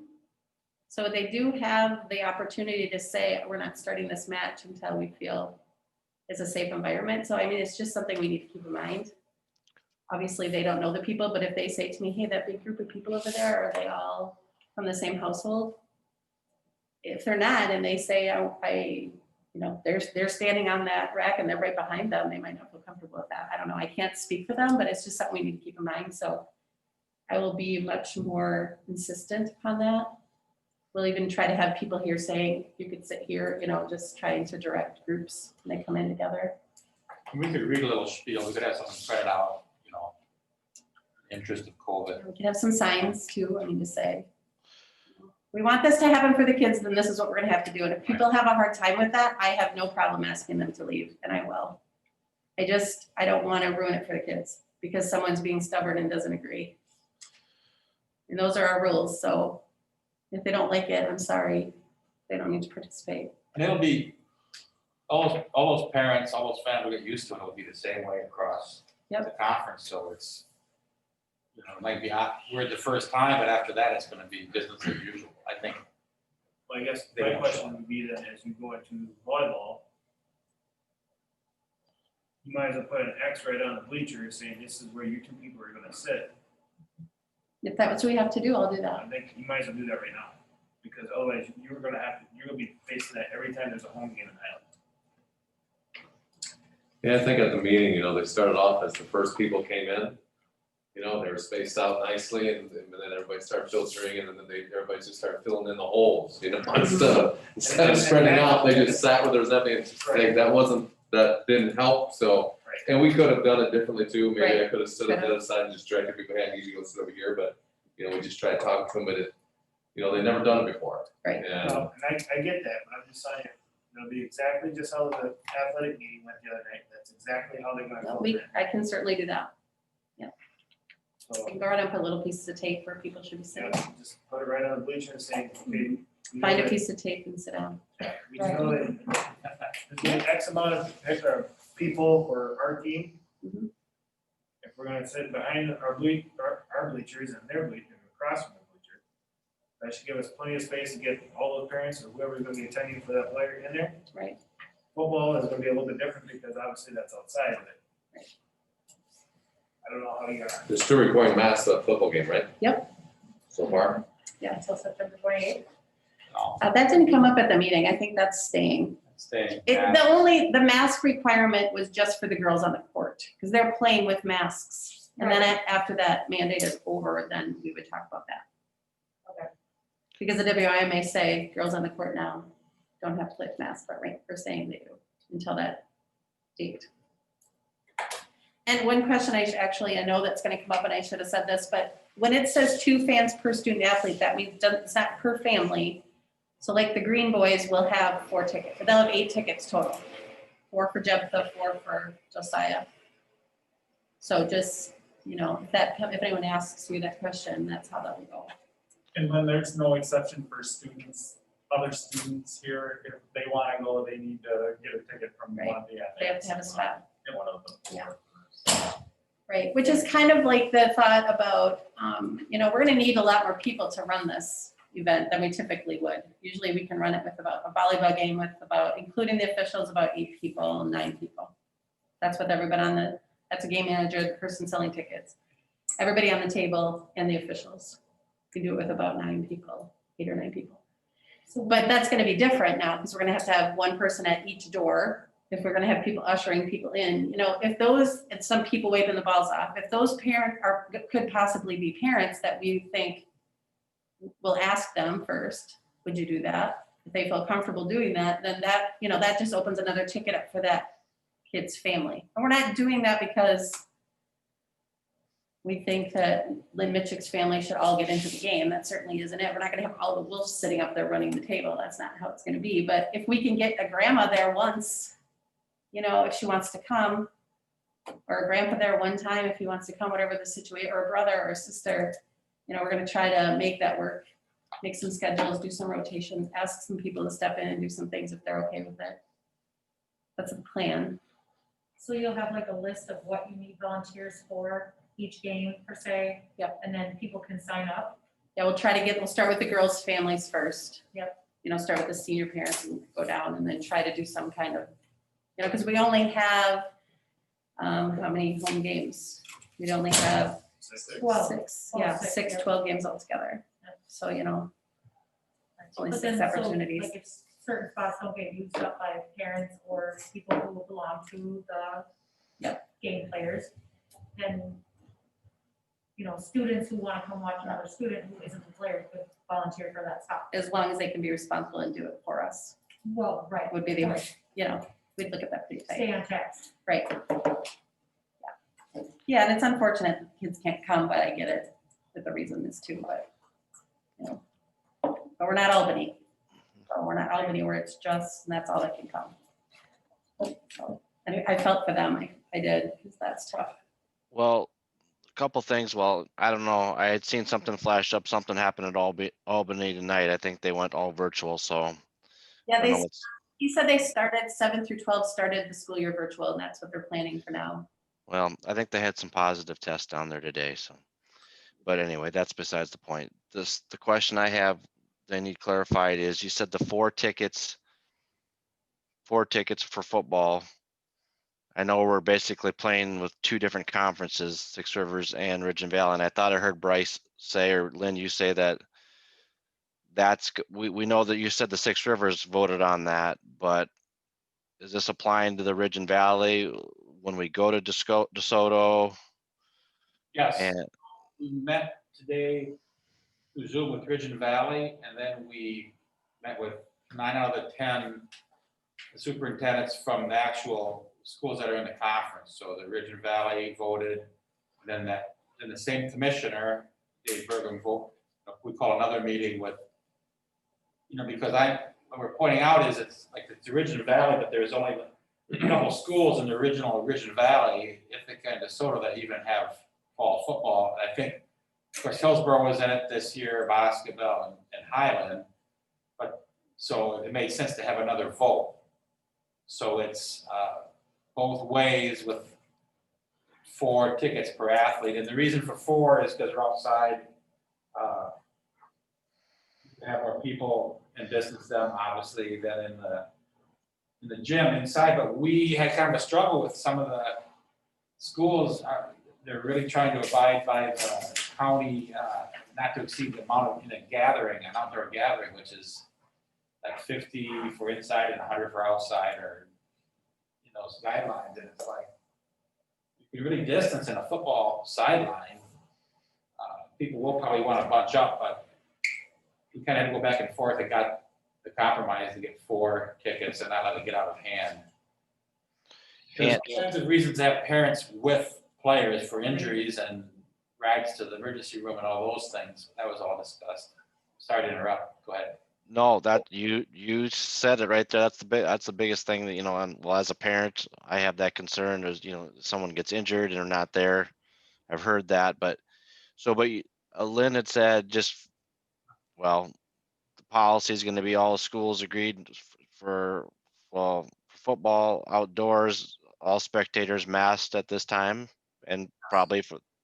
Ithaca is one that had a different deal with their board, that in September, they were going to not have any fans in September. And I think the Ridge and Valley volleyball is like that, no fans in September, and then in October, they're going to do something different. Is that right? I don't know that. We have our meeting next week for that. I usually just listen in since we're not in that volleyball conference. And so we made that agreement, but Ithaca plays Hillsborough the first game. So between them, if they can't get that lifted, I think Ithaca and Hillsborough will play with no fans the first game. The other thing, Lynn, you asked about, or we talked about transportation to the games. Did you talk about that tonight? Not yet. In the handbook, we put this year that transportation would be organized by the district. So if there's a family that feels like they really want to transport their own athlete to the game, whatever the circumstances are, they just need to follow the expectation in the handbook, which is to contact administration and let them know that, get approval ahead of time. So, it happens, kids have a ortho appointment in Platteville and then they're playing in Belmont. Well, it's silly to drive all the way back to Highland when they could just go right to Belmont. We have those instances all the time. But if it's because of this, they don't want to ride in the bus, then that's totally fine. Like anything else, this is a family decision. If they feel like their kid's gonna have a mask on underneath their helmet, that is totally their decision and that is okay. As you bring that up, Lynn, so I'm assuming if kids are being transported by the district to an away event, are they be mandatory to sit a specific seat to and from that event each and every time? I don't know about each and every time because the bus will probably be used for something else in between. But I would imagine there's some kind of guidelines that the bus drivers are going to tell us they need, Okay, or the bus company. right, so. And the bus will be sanitized in between and that kind of stuff. Okay, so have you thought about how that's going to, are we gonna have enough seats on a bus to transport football and volleyball? Or are we gonna have to take 2 buses? Right, that was why we put in there transportation organized by the district. Because we have vans option, we have the van as a option. We have the truck now that we could use to transport equipment. If a kid's sitting in a seat by themselves, I don't see why there's any reason they can't bring their own pads and their helmet, they carry that, right? So whatever the social distancing guidelines are put up by the bus company, that's what we'll follow. And I don't know the answer if we'd have to take 2 buses or if we have parents that would We suit everybody on do that. Saturday? Everybody suit up on a weekend? We have, yes. We want to for So, tickets. yeah, so if you don't suit freshmen up, they still get 4 tickets. No, because they're not playing. Huh? They're not playing. Right. So they wouldn't get 4 tickets, So as long as they're suited up, they get 4 tickets. I would say. Well, I guess I shouldn't say that. They're still a student athlete, so it's possible. Yeah, if they have an injury and someone's not playing, They still get them, right? yeah, but they're not suited up because of an injury. We didn't talk about that, so I guess that would be our decision. We talked about the injured ones for sure, and any ones that are suited up, but if there are people that are injured or can't participate, they would still get 4 tickets. That came up. That's fine with me. Can we- And are truthfully, freshmen we still could traveling? use those freshmen if they're not suited up to play to help with all the other stuff. Expectation is yes, but we don't have to. And I don't know. Yes. But I think the other thing is, if you're looking at giving them tickets, you're assuming they're gonna go to the game anyway, and if they're gonna go to the game anyway, you might as well have them suit up and. Yeah, but if you don't want to accidentally throw somebody in there, I know that you worry about that sometimes. Yeah, my expectations for the freshmen, helping on the sidelines during varsity game. Right. Do a bunch of stuff. Because- So, I mean, technically, yeah, I mean, We wouldn't have managers or anything. Right. but they wouldn't be suited up, but they'd be on the sideline. They'd be in their jersey. I think. And they could still wear their helmet, honestly, I think if as they don't long want to as wear masks. Whoever's on the rosters. Yeah.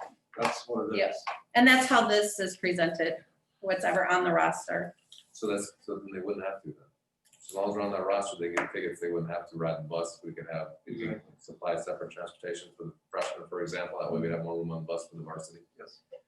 We could take them in the van or If we need something. to. But how many football players we've got? 30, 32, 34 now. 34? And I think Mike. 10 freshmen? No. Oh, You're asking for the van, how many you put in the van? No, I was just saying Oh, that sorry. if those freshmen, I'm trying to figure out the benefit of them not suiting up. Sure. I mean, we're still planning on having them on the sidelines, so they still need to get to the game. Right. There's really no benefit to not suiting them up. but. I agree with Mike. I don't understand why we wouldn't suit them. I mean, I think at one time when we first started this is maybe if we didn't suit them, we wouldn't have to take so many kids to the game. But then why would we give them tickets if they're not gonna be there? Yeah. But I don't want us giving them tickets and not giving them tickets to change the decision of why Mike's suiting them up or not.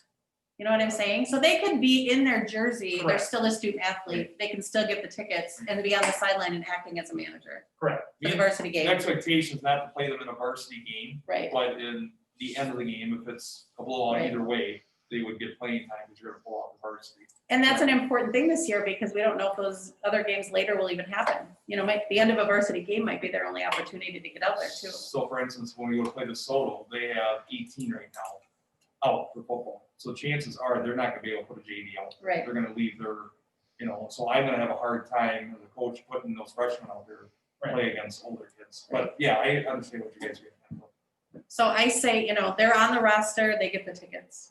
If you choose to suit them up or not, let that be, the coaches should make that decision. And the kids too, because they might not feel ready. You don't want to throw somebody out there if they're not ready. We have 9 freshmen right now. But just because they're suited up doesn't mean they have to go in. Right, that's true. I mean, that's Except Mike typically can't what keep we've track of done is numbers everybody's sometimes. suited up for those games. Mike doesn't keep track of numbers sometime and might grab them and throw them. Lynn, the only other comment I had on the number of tickets and things like that is the homecoming is a little bit of a concern for me for the students. Because we've talked about this being a whole day activity, right? So we're doing the fence, the float, the parade, and then some of the kids may get left out of the game if they can't find tickets or whatever. And so that's just something that I think we need to talk about a little bit. And I don't think we can bump up numbers of how many people can go to the game, but I don't know if it would be where we want to get more students there and just encourage that, or how we could do that, because obviously parents are gonna want to be there and Right. grandparents for that night too. But that would be a little bit of a concern that there'll be a handful of kids that are just left out of that part of homecoming. Yeah, and I can say from the 80s point of view, and it was not, we're not the final decision. We give our recommendation to the principals, who gives it to the superintendent, and then they make a decision and come back. And there really was a lot of discussion about, like Schulzberg wanted to do it differently. They wanted to have 80 tickets and all their fans could come at home, but visitors could only bring 80. And there was discussion back and forth about that. And then, if a board decides otherwise, I don't know, maybe Mr. Bird can speak to that more, but from the AD's point of view, we really tried, because we're the managers of the event, to keep it the same, because it really would make our life easier. And I get what you're saying. It might be an opportunity where parents can say, hey, you get to pick one of your friends to come. I don't know. I don't want to speak for anybody. Yeah. The only things I know about is, one thing, if there was something organized where kids could watch it on the screen, but they have to be spaced, but we have the gyms and we have some room, maybe something could be organized. The other thing that comes up is different places, depends on your facility, people are gonna watch it from outside the fence, and you can't, won't be able to do anything about that if they're off school grounds. So where does the fence, can they go out here? No. That's. Because that's school grounds. Only everything west is private property. Way side. I'm sorry, east is private property, west is school ground. So they'd be on the away side of the field, but they could stand in Laufenberg's and whatever's Technically, field to watch a game. Yeah, we wouldn't, that's not anything we would control. We wouldn't. controlling, we that wouldn't would totally be their control that. decision, that's their property. That's happened before. I'm sure. So- No, Lynn, and I appreciate all the work you've done for this, and I'm not Oh, saying no, that we I- need to I totally change get what you're anything for saying. that. I just think it's Yeah. something that maybe we need to discuss with the students and even the football players, just how to encourage a few more kids at that game. And that's gonna be a tough one, because that's gonna be the first home game. Yeah. But that, and like you said, Bryce, that might be a good opportunity to figure out another way to involve those kids to have another opportunity for them to watch it somehow. No, And we dare let anybody else in because that was a fight to get No, forward. I- Yeah. No. But that might be a place where, maybe some of the kids then are volunteering to sit at the gate and write the names down and those kinds of things, because then they're part of the event staff and parents are coming anyway. So I don't feel like, I want to do that so other people can come, but maybe for that game, we try to get the kids more involved with actually running the event. Sure. And maybe that's a way that they get there. Like the court's gonna be part of the event, so they would be there. Because there's gonna be girls on court if they were doing that, so that they wouldn't be necessarily have to be on that list per se. And so we could figure out ways to, maybe the band plays some in the bleachers. Or the band, is the band doing anything? I don't think they're doing a halftime show because they won't have enough time. But maybe they'll do a pep band sort of thing if we can, that's event personnel. That may be a way. Just a thought. Yeah, I don't think that. Will Pepe in the end zone? I I don't know. If I was to guess. You would. I don't think that go over real well with the other teams in the conference, I would guess, but if we had that, Especially band is supposed to be Social spreading the distance. germs, so. Oh, that's true, blowing their instruments. I don't know. But it's outside. How many students do we have total? High school, 96. 96 Barb says. all the boys. For every one football player, there's two non, and so each player would have to give up 2 tickets if we wanted to make sure that every high school student was at homecoming. That's a lot. That's a lot. Yeah. And maybe it'd be closer to. Bringing that one. math into play. Yeah, and not every kid would come no matter when it was. Right. That's just the reality of it, but What's homecoming though? But there's a lot of kids who come. Yep. We have a lot of support here. Is it gonna be everything? Yes. well, yeah, good point. That's, if it's parents' night and senior night, then parents are gonna wanna give up their ticket. So, Can I ask a question to that? Mhm. Okay, so no matter statisticians, anybody that generally that we need for on our sideline, would they also get 4 tickets? Oh, you don't even get 4 tickets. So, oh, It's only student athletes. Coaches don't. Like coaches' wives or spouses? We asked that question. What does- She'll be sitting over at Laufenberg's field, probably. that should be with them. Yeah, Yeah, and you know, the other thing is to think about if it's inside the gate, like sometimes we don't have a handicapped parking spot for viewing except over here. So are they considered spectator inside the gate? I don't know how specific we get about that. Like, do I have to go out there and say you're gonna have to leave because you're not on my list? Because they are on school grounds technically. That would be just like a kid standing on the That'd be just baseball like a field student. watching. That's a little different. I do have a question for you guys. Are you gonna allow ATVs to be brought in? I've already had that brought up to me for some of the grandparents that they can come to the game. If a grandparent's got a ticket and they're in an ATV, we'll let them in. We'll get them in there. And you're right, you start making too many exceptions. If you already go 30 kids and 4 tickets per kid, it adds up pretty quick. Right. In my opinion, though, if they're outside the fence and not in the stadium, and they want to stay in the vehicle and watch it, I don't have a problem with that. Do you think that's gonna be a problem? for the No, schools? I just know that's just a situation that I thought we needed to make sure we have a plan ready for. Of course, are we gonna have people, As long as they don't get out and use the 10, porta 12 potty. vehicles out back? You know. When they get to later games, when it gets colder, we might have more people showing up Yeah, that way, it's wet and rainy and wet, things. but we don't want them on the grass. No, and if we have people entering over there anyway, it really could be, we're gonna have the visitors team enter that way. Yeah. That could be a hazard too. So if you don't have a ticket, if you do not have one of the 4 golden tickets, right, of the students, you are not, I mean, end of story. It doesn't matter if you're grandma, grandpa, ATV, no ATV, driving a car, whatever. If you can be a student, you are not allowed. End of Unless story. someone gave you one of their spots. Right, you have to have the golden 4 tickets. Hey, No tickets though, Yeah. just. Well, get a right. name on the I list. mean, you've got to be on that list. But I do want to recognize, and I appreciate all the work Bryce did for that, because it was originally no fans. Right. Absolutely none. And I was like racking my brain, how can I get every senior mom and dad there? Right, Like I was gonna have, you know, I had 3 moms sitting at each gate, making sure nobody was coming in. I didn't know what I was gonna do, but I was trying to figure out a way to get as many of those parents to see their kids play, and so the 4 tickets is like a gift. oh, absolutely. It is a Very gift much. from where we were just a week ago. Yeah. So I appreciate that. We all do too. And you'll be sending something out like on Facebook or through the messenger? Yeah, I think we'll get something together for the kids to take home for one, and then we'll send, you know, because that doesn't always happen, I get that. But just so they get the same information and they know how this is gonna work. Right. They're right on, related on. Field your eggs up there on the rock. But there's an ionization unit. Yeah. I know that as a parent, I'll get other parents or other people who will be asking me, and then, like I say, that's why I reiterated what we just spoke about, because then I know exactly what to say when people are asking me why I can't come to the game. I mean, it started out, they were saying that, you know, fans aren't essential. I mean, have the game, no fans, and we don't need fans to play the game, it's safest, and it's like, we're outside. Right. Come on. Yeah. We can, anyway, you guys know. Right. No, great work, everybody.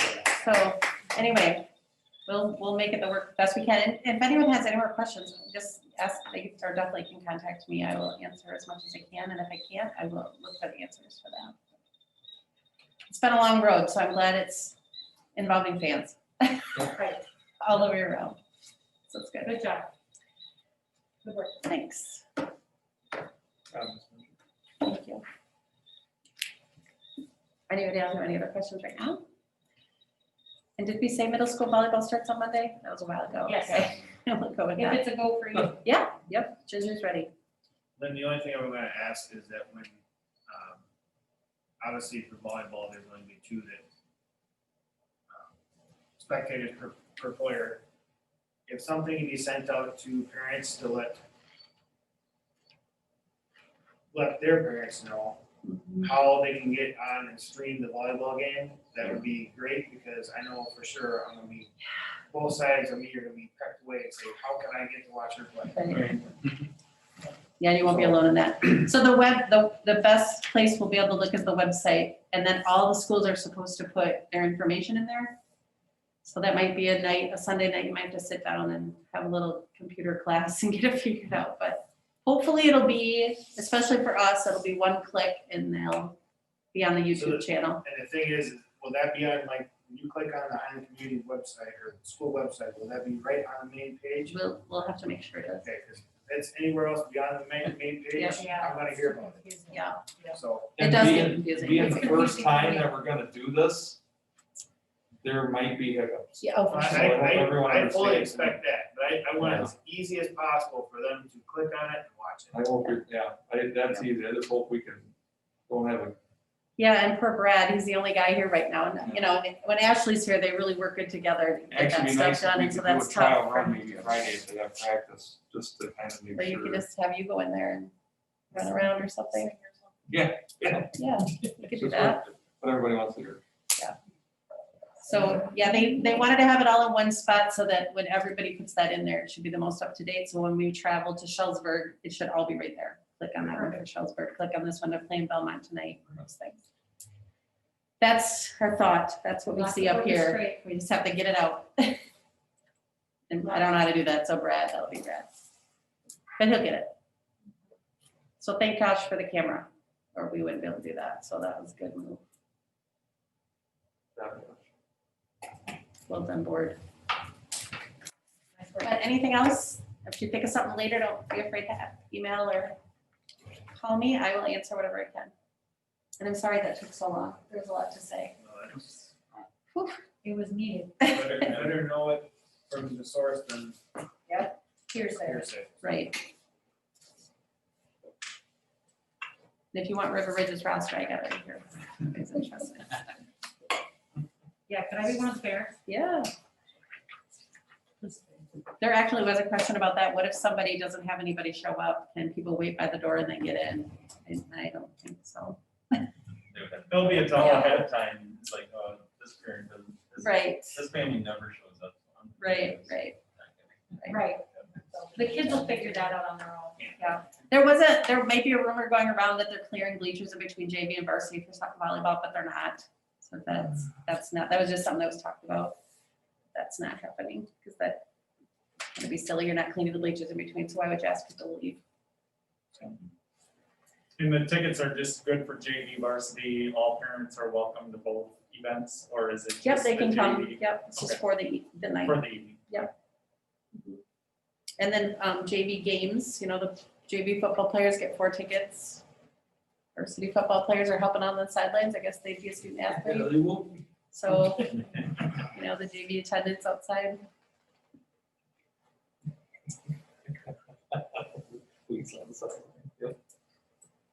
All right, thanks, Lynn. You're welcome.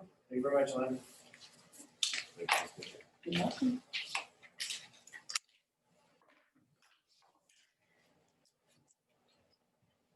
Are you putting off your report for Pushing any it out. reason, or No. ready now? We're ready now, I think. Do you need me here for anything? Trailer. Okay. I'll stay with them. Why?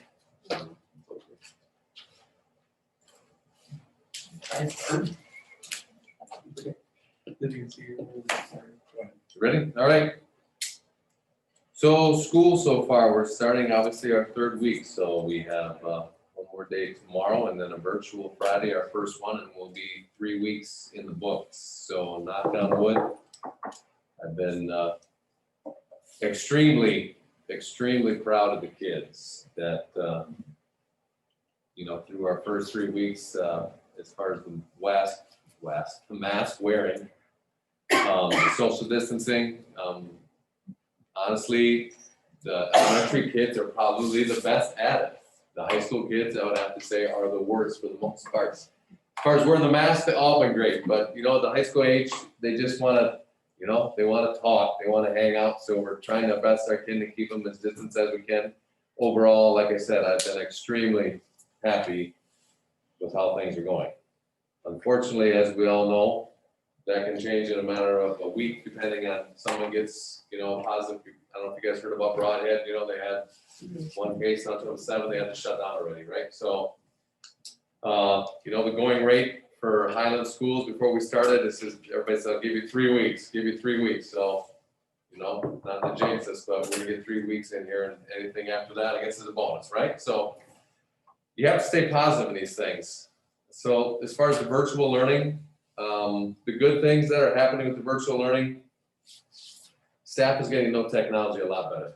Obviously, we have to use it a lot more, we have to record a lot more, we have to go online, do Google Meet, set up classrooms, all those things. It's a great thing for staff that, especially like myself, the staff that are more veteran, you know, where it's new to them and it's harder to get that stuff adjusted and get comfortable with it, they're getting there.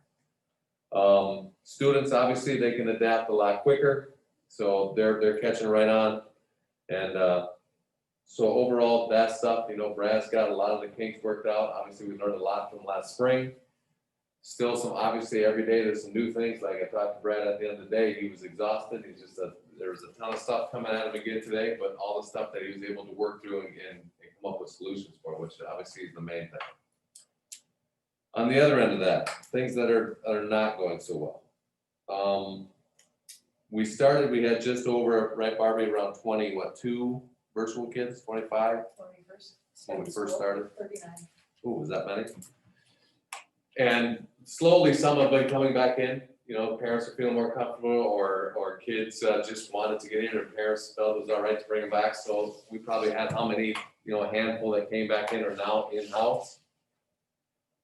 But unfortunately, overall, the kids that are learning virtually are not getting where they need to be. You know, in many cases, a kid that struggled in school, you know, had a hard time with school in person, that may be virtual now, it's really hard. Getting them online, getting them focused, getting them to get stuff in, get stuff done, has really been trying.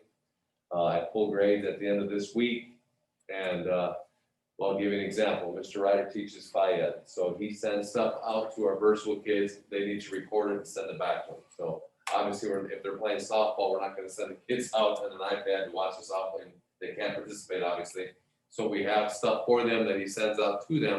They are to record it and send it back to us. You know, out of all the kids that are virtual, he's got 2 things back from me, 2 students, and that's just, obviously, that's not acceptable. So a lot of phone calls, a lot of stuff to those parents to try to, you know. So by far the biggest struggle is with virtual kids that are not getting stuff done, not getting online when they need to be, not participating in class. And then the other end of it, where we see it the hardest for staff is our lower elementary, which is probably no surprise to you. Those kids, you know, they can't get on by themselves. They need someone there to help them. A lot of times it's a grandparent. If it's a grandparent that's helping them, they, you know, they're not tech savvy either. So what happens is the teacher is teaching, and they're teaching 2 lessons. They feel like they're teaching 2 lessons at once, even though it's 1 lesson, right? So they're trying to teach the lesson, and they have the headset on, and the kids that are virtual are talking to them. They're asking questions, so they're trying to answer this, and then trying to teach the class. So they feel like, and we've had several meetings now, they feel like I'm teaching to this class and I'm teaching to my virtual kids, and I'm trying to help them, and these guys are now feeling left out, and now my virtual kids are feeling left out, and they're getting really frustrated. So we've talked about some things, we're tweaking things all the time. We had our meeting a week ago, we had another meeting yesterday after school, and I could see things better already. You know, first time in, they were really frustrated, say, it's only been a week, you know, we've gotta stay with this longer. So we're doing that, it's getting better, slow steps, there's small steps, just, you know, there's gonna be some steps we're going backward, but that's a big frustration. So I met with Ms. Jackson, I met with Ms. Hessling, and we're trying some different things where we record the lesson, and the students virtual can watch it, but we'll mute them or turn the volume down so they can't ask questions at that time, so record it. And then when Ms. Kaiser, for example, comes in to do like an iReady checks, she can check in with all the kids and take the class at that time, and then the core teacher can take and go meet with those virtual kids. Another teacher is trying it where she'll teach the lesson and record it, and then the virtual kids are just 1 lesson behind. So do the lesson next day, do the lesson, that way they can help them get help. So we're trying some different things, so it's not so frustrating for the teacher, it's not so frustrating for the kids, but it is a working process. And right now, you know, to be honest with you, some teachers, you know, they're all working their tails off, they're just a little overwhelmed. But again, a little better today than it was yesterday. It's a little better this week than it was last week. So I only see it's getting better, which leads to the virtual Fridays. Now, these virtual Fridays, I think Mr. Bird mentioned earlier, this is gonna be huge for us to practice because we don't know if we'll be here tomorrow. We don't know if we'll be here next week. Hopefully we're here all year, but we've gotta get ready. We did practice that with kids in the building. So tomorrow or Friday, as you all know, is our first time to practice with kids out of the building where they're still in school. So what we're asking teachers to do is have, you're teaching in the mornings. So we have hours for every class. This week, the first time we do that, we want you to teach something in every class. So you can find out who's not getting on, who's struggling, where does Brad need to get help? If it's, we had one call today, but another family that we didn't know that moved in has problems with internet. So they're getting this to us, we're getting something out to them. So that end of it, we're gonna clean up. However, after this first one, we'd like to change that in a sense that, as I mentioned earlier, we have virtual kids that are struggling. So one, we can try to bring those kids in on those Fridays if parents are all right with it, since they'll be the only kids in the building those days. So if we can get those kids to come in and get some more one-on-one help, either with the core teacher for a while and then with aides, and get them caught up as much as we can. Hopefully parents will be all right with that. We're checking in on that. Seems like they are, at least for the most part. But focus less than if we have the practice on, we got what we need, but have teachers or give them the opportunity to work with individual pockets, I call them, with kids. So we might have, for example, if I take, algebra class and he's got 3 kids in there that, the rest of them are doing great, we'll give them a lesson that it's okay, I'm gonna spend the rest of the time you guys can get off, I'm gonna work with 3 street kids for a while. And instead of just doing that in the morning and giving them prep time in the afternoon, we're gonna space that out possibly through the whole day. Instead of, right now we have it scheduled where they're done at noon and the staff gets work time in the afternoon. And then we'll spread that out. So if your algebra class is doing fine, you only need to meet with 2, you check in on them, and then you meet one-on-one with these kids. And then you can do that till 3:30. Space them out and get as many kids as we need help as we can. So middle school is one that's gonna need to use and take advantage of that a lot. We have quite a few of our middle school kids. That's probably where our biggest, isn't it, Barb? Where our biggest number of online kids or virtual kids are, correct? Right in there, elementary, the least amount is in the high school. But anyway, that's what we'd like to do and focus on that. And then as far as the teaching goes, as far as kids or teachers working from home, we asked how many teachers need to. Our goal is to get every teacher here on those virtual Fridays and work here and send that out. And if there's a teacher that can't do that, needs to be at home for one reason or another, we need to figure out a plan on how we can get that to work where they can still meet the needs of their kids. And obviously if they have kids at home or something, we have certain situations where it's just not an option. We got to work something out. As you know, we have one teacher there that's there now.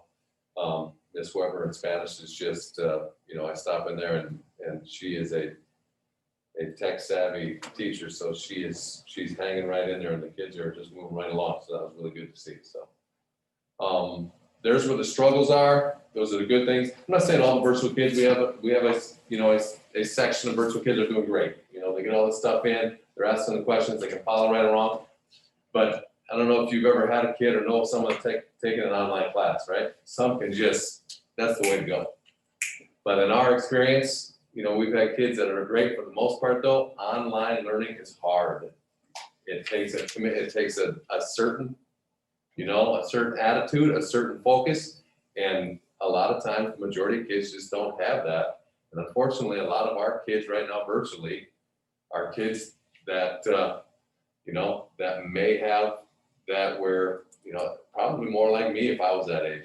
If I'm sitting at home and I can kind of lay back on my couch and, I wasn't focused at that age. So it's hard for them. So we're still working on ways we can get that done. So basically, in a nutshell, that's where we're at. So anybody have questions I can answer?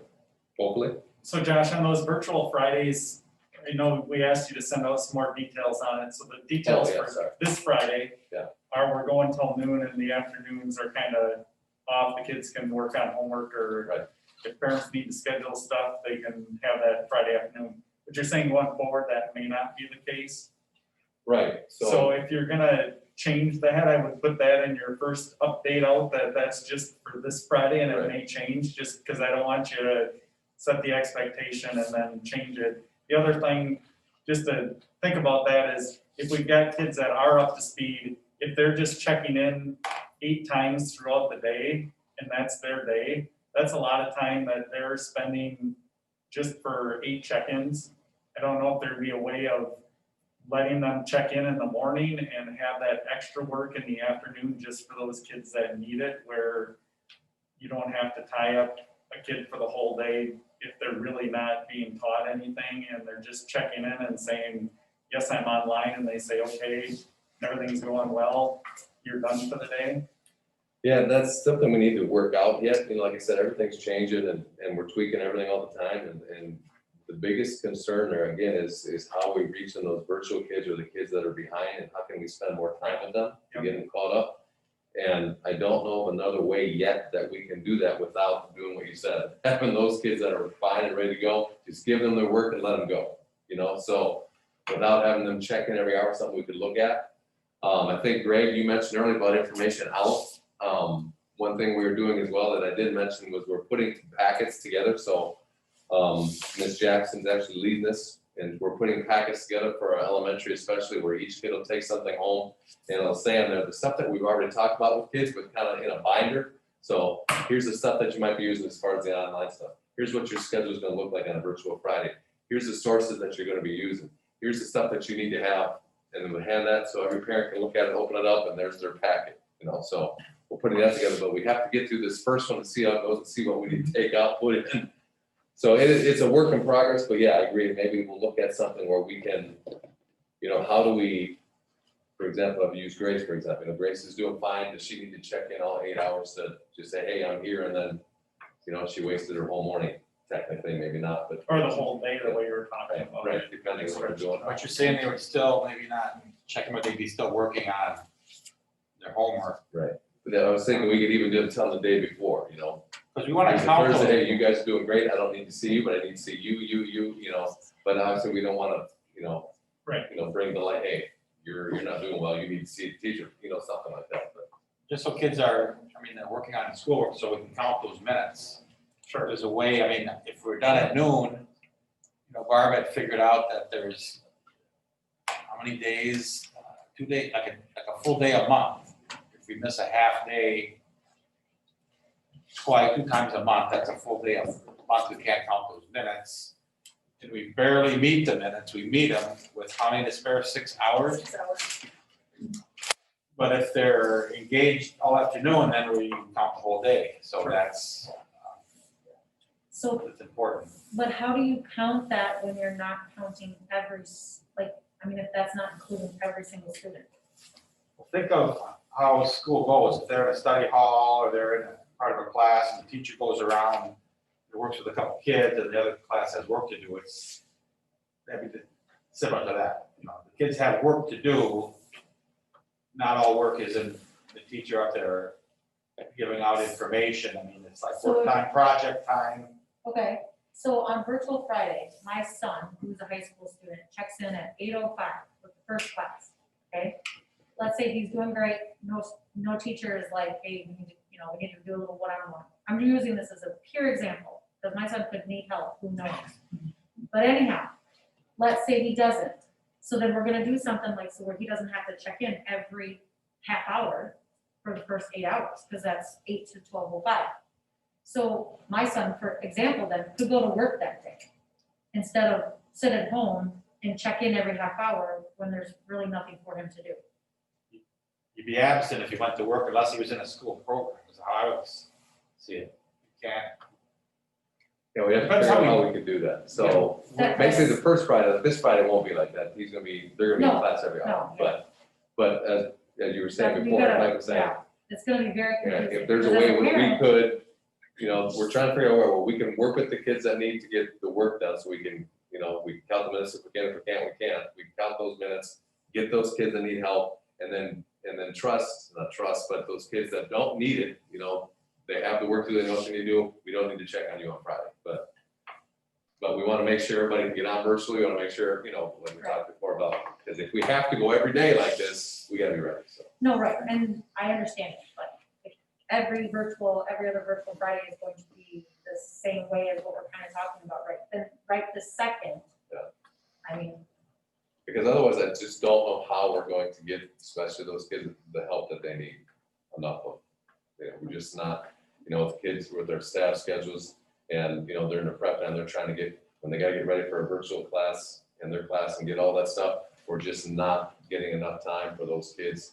It's a virtual, you know, virtual kids have study halls, you know, they're still there. However, you know, we have an aide or a teacher that might not be in, you know anything about algebra and that stuff, they can't help, you know, like they might need, so it's a challenge, but we'll figure out something. Well, and I can vouch for the whole virtual learning in general. The first 3 days of school, I had to pull Lydia out. She had a cough and a cold, Mhm. and I couldn't even have her come to school. I had to go get a COVID test. I was told she couldn't come back, you know, blah, blah, blah. Right. So we learned virtually for the first 3 days.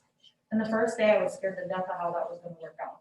Because she was gonna have to sit in front of that computer for 8 hours with no supervision. Because both of her parents are workers. You know, we don't get the option to stay home. Farming needs farming and, you know, pharmacy needs medication. So I was scared. So I mean, I can just vouch for it. It is complicated. And she was texting me, calling me. I mean, she was like, what's going on? Why isn't this teacher responding to me? They can't hear me. I can't hear them. You know, even now there's homework that she said she submitted when she got back to school, that now the teacher says wasn't submitted. So her grade looks like it's this. And I mean, I'm trying to communicate with her that she needs to send an email to the teacher or talk to the teacher, you know, like to reiterate that it's her responsibility, but on the same token, she's got a lot going on. So I can see I understand where the virtual kids are struggling. This is tough. It is. Learning virtually is tough. And And some of those children who are at home probably don't even have a parent sitting there watching them. A lot of them don't, which is an thing, and they're sitting there, they don't have a parent there, right? And you think it's 3 weeks, right? So if Yeah. it's me and I'm sitting in front of a computer 8 hours a day by myself at home, I promise you, I'm they're going not to doing say, anything of what So, you're asking them. yeah, they want to talk to people. They want to, so they're up there, hey, how you doing? And they're looking at, especially an elementary kid, you know, they want to talk to their buddies, they want to do this, so they're not, you know, oh, so to do math right now? So I You get know, what you're that's saying tough. with the need. I Yeah. understand Yeah. that completely. Yeah, I'll give an example. I was in Miss Mitchell's class today. She had an AD meeting today, so I covered her class, right? So unfortunately, she gives me an English assignment I'm supposed to teach. English, for God's sakes. Anyway, I tried it, right? And you had what, 5 online today? I believe? Yes, because we have 3 virtual. One was homesick waiting for Right. information and then another one had a rash and had to take that taken care of. Right. when they came back. So I'm in there and she's got the iPad over there, it's okay, and I got my helper over there, one of the boys is, Miss Thank you, Mitchell lined up as my helper, so he sets me up like this, okay, now we're gonna do this, and then I'm reading some ridiculous sentence that Miss Mitchell had for me. Right, I just about pulled it and did my old ag quiz, you know, back in the old days, just brought it up, but anyway, it was frustrating, and I could tell, I'm trying to, okay, can you guys hear me? Okay, they can't hear, so, okay, this is muted, that's not muted, I gotta go mute this, but turn this up, okay, I got that figured, I was like, can you guys hear? And here's time's ticking. Kids are sitting in front of me, right, so it's a process. Then pretty soon I called them and said, why am I getting texts from these parents that their kids can't get on? Right. And pretty soon I get a text from one of them, hey, by the way, blah, blah, blah, can't hear. Okay, so I go back. So, like I said, small steps, especially for, I don't wanna say as older teachers, but. It's true. I was gonna be a truck driver after the first day. I was done. And that's 25 years. But it's better now. I'm not doing that. I'm gonna stay. You're gonna stick with teaching with truck driving? Yeah. Good idea. But anyway, to make a long story longer, we're getting there, we're staying positive, teachers are coming around, it's gonna get there, but, you know, we got some tweaking to do.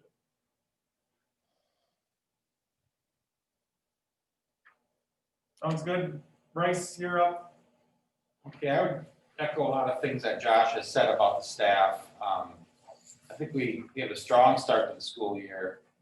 And the staff are, from what I can see, you know, I'm here a couple days a week, but I've also been in a lot of schools and I'm just impressed with the attitude and the cooperation. We've got a tall order for the staff because things are changing, you know, they're thrown into this and things are changing as we go and they're working together. I'm very impressed with how people work here at Highland, and we've got some key people in key positions, and not that any position isn't key, but they're just, I don't know, they work together and focus together, and I think there's a lot of good things here.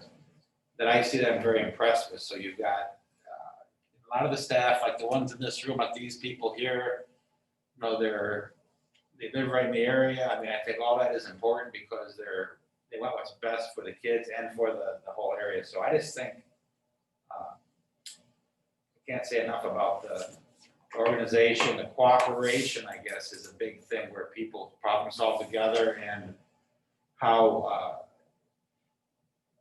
there's different distributed leadership. People are in charge of different aspects of the building, and they're allowed, you know, they run their own area. So I've got a lot of help from a lot of people, and so it's just a really good thing here. I don't know if you guys noticed that because you've been here, you know, for a long time, but coming in from the outside, I noticed that. So I was in a staff meeting in this room a week ago, and it was unusual because everybody was really focused in. They weren't talking when Josh was talking, and they weren't interrupting. There was very little anybody that wasn't on focus there. And maybe it's unusual. Maybe it's just because they really needed to know what has to be done. But I've been in staff meetings where somebody pulls out newspapers, starts reading it, or somebody's on the phone, or they do that just to, you know, bug you a little bit. But I was impressed with the focus, and I think we'll get things dialed in the more weeks that we go with this. But it's a good group here from what I see.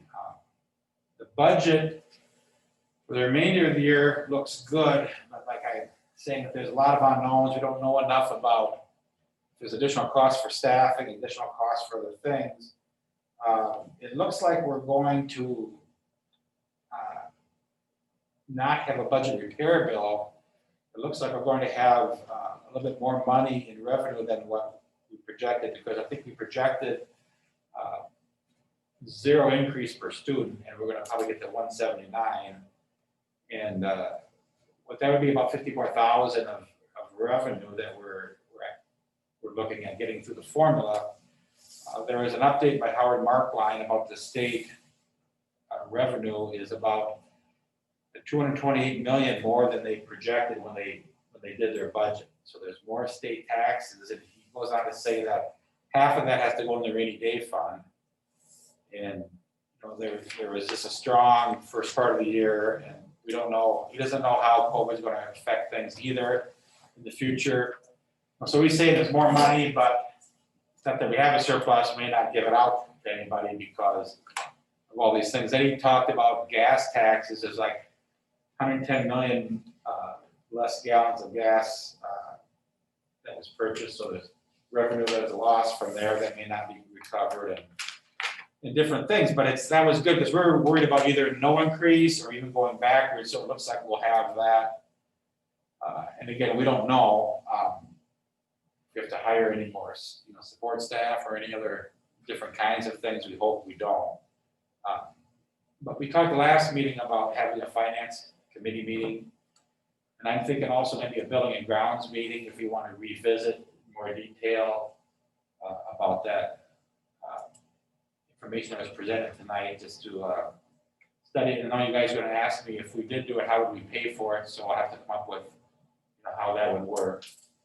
And what I'm thinking off the top of my head, if it wasn't in the budget, maybe you pay for half and borrow the half, and you know, pay for another half next year. That's one way to lessen the impact this year. So I will work on some of those things.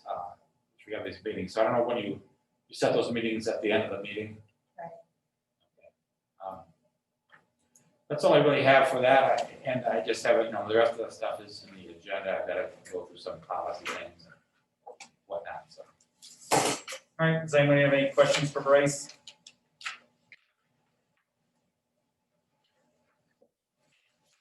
Looks like we're moving on. So we're on to policy development and review, and this is a first reading of a revision of the attendance policy. So can you click on that additional wording? Yep. Get that up there. The main part is the last couple sentences, or the last sentence, but it's to,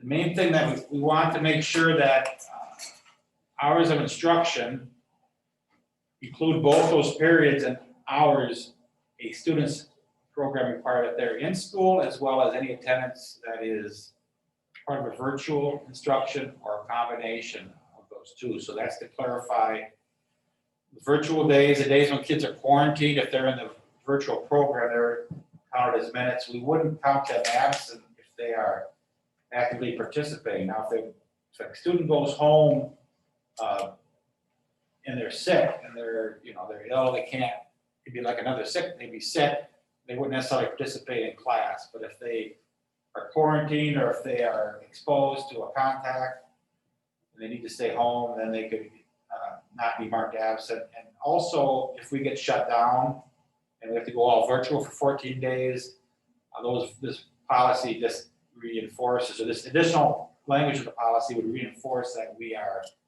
counting those days as school days. And, possibly that may come into play even with snow days if you have to cancel for snow. And I guess we haven't decided how we're going to do that, but that's how we do that. So that's just the add-on. That face-to-face, the virtual, and the blended all would count as attendance for the students and hours actually for the hours of instruction. So that's one addition, but then the regular attendance policy, you've got changes proposed to that as well. No, I think that's just the policy before it was all completed. Okay. This is we're just adding this to make sure that the virtual stuff is counting like regular face-to-face. Okay.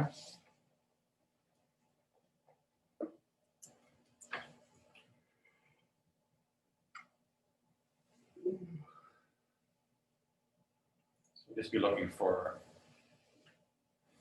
I guess, we just do 2 readings on this change. We'll be looking for a motion to approve the first reading. I'll make a motion to approve. I'll second it. All right, we have a motion by Schimick and a second by Esser to approve the first reading of the attendance policy. Is there any discussion? Seeing none, all those in favor, please say aye. Aye. Opposed? Motion passes. Then on to new business, and we went through the review fall sports procedures and homecoming. The HVAC ionization is on here. If we wanted to act on it, or if we want to refer it to buildings and grounds, that would be another option. I will make a motion to refer that to building and grounds. That means then it would come back to the building and ground, or to the board meeting after that, right? I second that motion.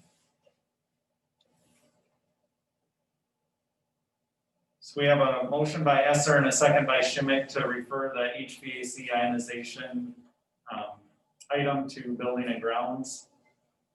Is there any discussion? Seeing none, all those in favor, please say aye. Aye. Opposed? Motion passes. On to acceptance of gifts. We got this week, Josh. We have 2 people we would like to recognize. First, the tractor pullers, Highland Tractor Pullers. We let them use our bleachers, and they gave us a nice donation of $500. So we want to thank them for their donation. And Todd Mitchell family he donated a bunch of water, and in case kids forgot their water bottles through this stuff. And then whenever that's out, Todd said he would donate some more. So thank you, Todd Mitchell family. Very nice. I make a motion to approve the acceptance of gifts with gratitude. Actually, I have one more. Not really we had a lady that, when I talked about the band, how we get the band to be able to play inside. So we ordered special masks for them, and then we had to get bell covers. So every bell and the instruments had to be covered up with cloth like a mask.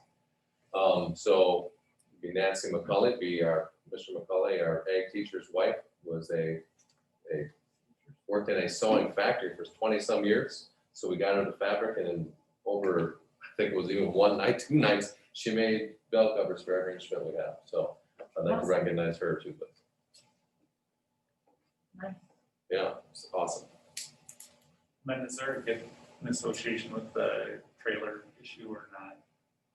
Not on this one yet. Okay, sounds good.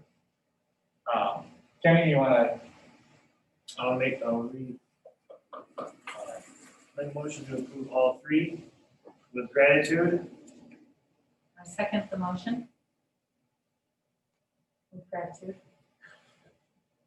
all right, we have a motion by Esther and a second by Schimick to accept the gifts with gratitude. Is there any further discussion? Seeing none, all those in favor, please say aye.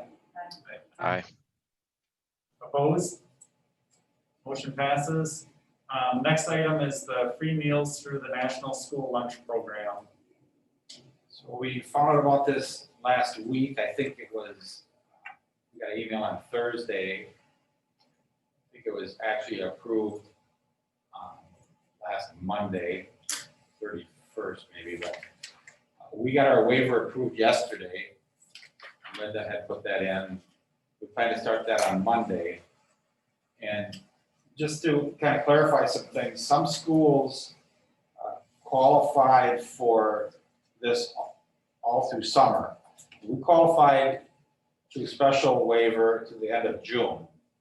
And then we don't qualify for the free meals in the summer normally because of we have a lower poverty rate, lower percentage in the 20s, somewhere in the 20s. You might have to have higher, like 50% or higher to qualify for this program. So some schools kept it all the way through and they don't have to extend their waiver.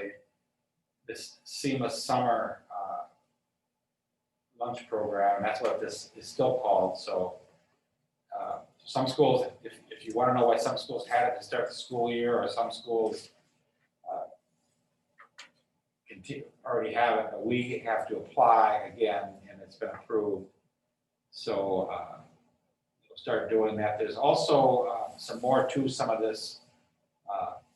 There's something that was passed having to do with flavored milk. We're able to offer flavored milk 1%. And now they want to go back to, you can have flavored milk like chocolate milk, but it has to be skim milk. There's a waiver we're applying for that, so we don't have to change that up this year, and maybe we get by another year the way we are. And there's another thing for the amount of salt, sodium requirement. So that stuff seems to be always in fluctuation, but we've already been approved by the waiver. The board does not have to approve this, but you can approve it. So the board, if you want to just put your approval on it, I mean, that's fine to do for at least for the free meals. And that will go through December 31st, and then that waiver expires. And then maybe it will continue, maybe it wouldn't. It's breakfast and lunch, but the milk break, if you have milk and a milk break, you pay for that. So to be clear on this, Bryce, so everybody, you know, in case we all get asked, this is gonna be for every student, Regardless of income. regardless of income. Okay. All right, I just wanna make that clear because I got a feeling one of us is gonna get asked, so. So do you remember, however it was in the spring until the end of June, it's the same rules? From March 13th or whenever that went into effect in the spring to the end of June, and then change for us in the Highland because we're not in it all summer, and some schools can continue all summer, so it was. So families would have to say that they want free meals, or is everyone just getting them? You have to, I mean, there's a sign up or there's some paperwork for that. Okay, so just like we did before, you gotta sign up to get them. Anybody can get them that wants them, you just gotta let us know you want them. Right. Otherwise, you'll be charged, like per normal. And I can't say exactly, I know that Linda is working with Sharon, how we're gonna actually put that together. She needed a few more days to get. And that'll be communicated out. Yes. Thank you.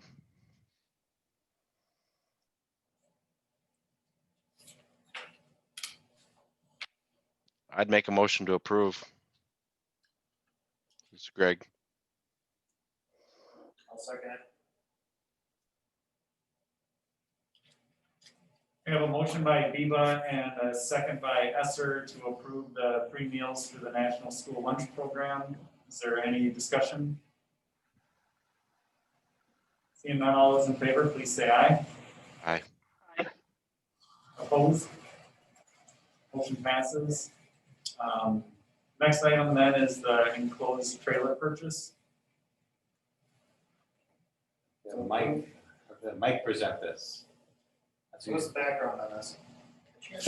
Closed trailer. Oh boy. So you want me to start, Coach If Ader? you could, please. All right, so the Gridiron Club would like to donate, if the school would have interest in a football trailer, they'd be willing to donate 50% of that trailer to the district. We got 3 different bids, it's right around 5,000, 5,500, right, Coach Ader? So that puts us obviously 2,800 for the district, and then the rest will be donated. Obviously, as you know, the same donation would work. The donation would go to the school, not to the trailer. So if the Gridiron Club wanted to donate, great, but that donation would go to the school district, and the school district would purchase the trailer. So the school district would own it. The Gridiron Club would not own half the trailer. You know, just like we do with all, we have to run it that way, as we talked about before, and we try to make that as clear as we can to the community.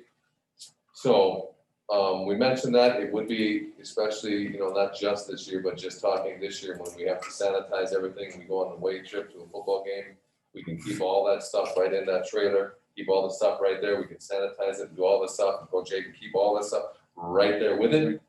And then obviously we can use the trailer if we want. If we got the band going someplace, we can use it. If we got all stuff, it would not be the football team trailer, even though the Gridiron Club and they would be comfortable with that, correct, Dave? Right. That Coach A's are, that, you know, that would, they'd understand that it's not just a football trailer, even though, you know, during the football season, it would be. So if there's used an a event lot that for- somebody was going somewhere and they needed to load up, like it was a middle school event or something, they load up a bunch of stuff, they're going on a camping trip or something, they can use it for that.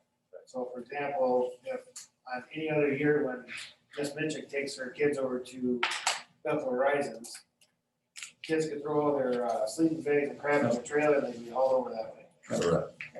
So basically, and then that would work the other way as well. If someone called and said, I'm a member of the Gridiron Club, I want to use the trailer, doesn't work that way. Right. So they have to understand that it is our property now, even though they donated to it, great, we appreciate that, but they need to understand that. But that is a question I had, whether it would be used outside of football for other things or not. Right. But it just would help, you know, for us, the way we're looking at it right now, you know, we talk about storage all the time. It'd just be nice to have everything in one area. Yep. Cleaning, whatever it is. It's just gonna be easier for the players, for the coaches, everything's in there. We have to share the volleyball right now, and it is absolutely packed in that room. And we got 34 kids out, and it's a ton of equipment, you know, just for the football side of it, but it will help us. We go to games, we can drop it, and everything's gonna be right there for what we need, so. So Lynn and I talked about this, you know, because obviously it's not in the budget, it wasn't budgeted. I mean, the budget is, you know, it's not fully complete, but what was put together. But we can make room and put that amount, you know, the 3,000, that would be our share, roughly 3,000 or 2,800 or whatever it ends up to be. We can do that and make a line item for that. And then one item is just to document use of this throughout the year a little bit and keep track of it, because I know we've got the Title IX issues with money spent on boys programs versus girls programs, and we just always have to be careful about donations as well, because those count towards it, because it is our money then, so as we're doing stuff for the football program and other programs, but again, if it can be used and should be used for other things throughout the year, I think it would just be good to make sure that we keep track of some of those other uses. Even like, you know, when they always did the bike thing, you know, like load up all the bikes and everything, you take it to, you know, when they, Right. fifth grade, you know, things Usually like, you're using personal Right. yeah, trailers, you can just use the school's trailer. the whole stuff, so. I mean, there's no reason why at the end of the season, why we can't put everything in our containers and put it back in the shed, you know, and then use the trailer for what you guys need to use it for, so. I don't know, Greg's got more to add to it than the Gridiron Club side of it. I don't really have, I guess the intention was, yeah, that we understand the donation. Well, it's understood by the Gridiron Club, it would be donated to the school, and you guys, school takes ownership, licensing and all that. But and that it's used, during football season, but obviously then used for other things around the school that I think would probably be really efficient. But obviously the biggest thing that came to be this year, that's why was asked, is that just with the sanitation issues, what we're dealing with the pandemic, to try to aid in that was probably the biggest driver here with all this. So, but yeah, I don't have anything else to say other than that. Then as far as the different bids that are on here, what is the recommendation?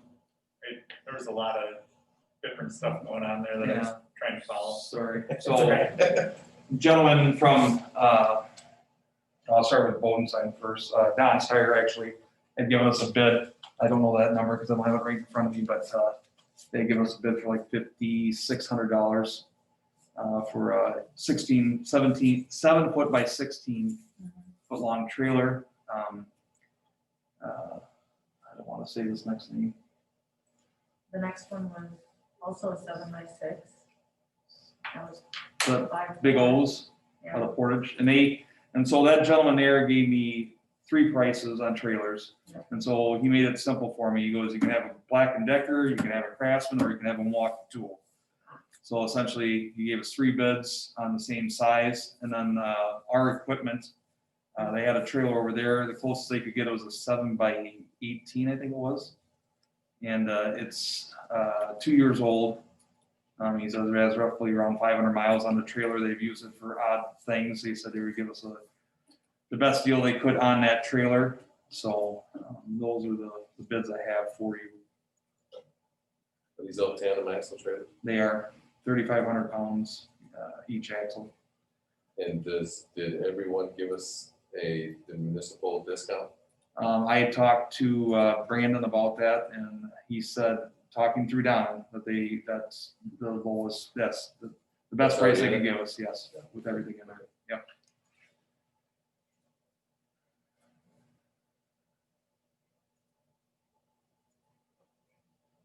So do you guys have a recommendation of what you were looking at then? If it was my opinion, just a recommendation, I would, with Don's being in here, and Brandon, he'd be able to service the trailer if there's an issue with it, versus we would have to take it to either over to Dodgeville if there's a service problem with it, or to Portage. So we always talk about keeping everything locally. I don't know if Greg can talk about it or not, if what he thinks about it, but. So what level is that trailer compared to like the big O3 levels? Well, you talk to the 2 salesmen, of course, he compares it to a Craftsman versus he's selling Milwaukee. So kind of the middle of Middle of the pack, yep. So their middle bid was like 5,500 as Right, well. so they're pretty darn close. Okay. Yes, sir. You guys just have talked about this a lot more and looked at this than the time we've had to Sure. look at it, so Yeah. we're looking Yeah. for a rec. And I can't say I've looked at it a whole lot myself with everything going on, but talking to the salesman and everything. And there's some gentlemen that have the Titan trailers around town, and they like them. They, you can get one that's 16 on center or 24 inch on center, if we go to build shelves in it and stuff like that. So the one that we would get is 24 inches on center. So if we wanted to upgrade, of course, it'd be more money. I also, as far as recommendation, I agree with Coach Aid. I think Big Don and Brandon, they got a nice trailer. I think we'll be more than happy. And like you said, the service will be right there. So that's also my recommendation. I'd say too, if you can go local, if it's close at all, even if it's a little bit higher, if you could go Right. local. Can you confirm the color of the trailer? It is red. As long as it's not green. Is it cardinal red? Bright red. That's all I can tell you. I got a I can show you a picture of what it looks like, if everybody wants to see it. I prefer it to be pink. I'll put it on the I inside. don't know why the color it is. No, it's definitely red. It's all red. There's no other color on it, so. And that's the one from Don's. Yep. Do It's we need a actually, motion here? Yep. I make a motion to purchase from Don's Tires. The red trailer. The red one, yeah, not the pink one, the red one. I'll second it. We have a motion by Schimick and a second by Esser to approve the enclosed trailer purchase as presented, with the generous donation from the Gridiron Club from Don's Tire. Is there any discussion? Seeing none, all those in favor, please say aye. Aye. Opposed? Motion passes. Next I go item. back quick, Mike. Yep. I just got obviously Linda Lou's listening in, so she had an answer to the question that was asked about the meals. So the meals, as far as what you approved last agenda item, they will be served free to all students. Families do not need to sign up. So they eat it, it'll be recorded, however, not charged, right?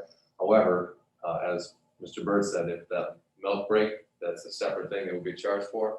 And if they got extras, so if you got supers, so the regular meals, and if you had a super, that would be charged, but you would not have to sign up.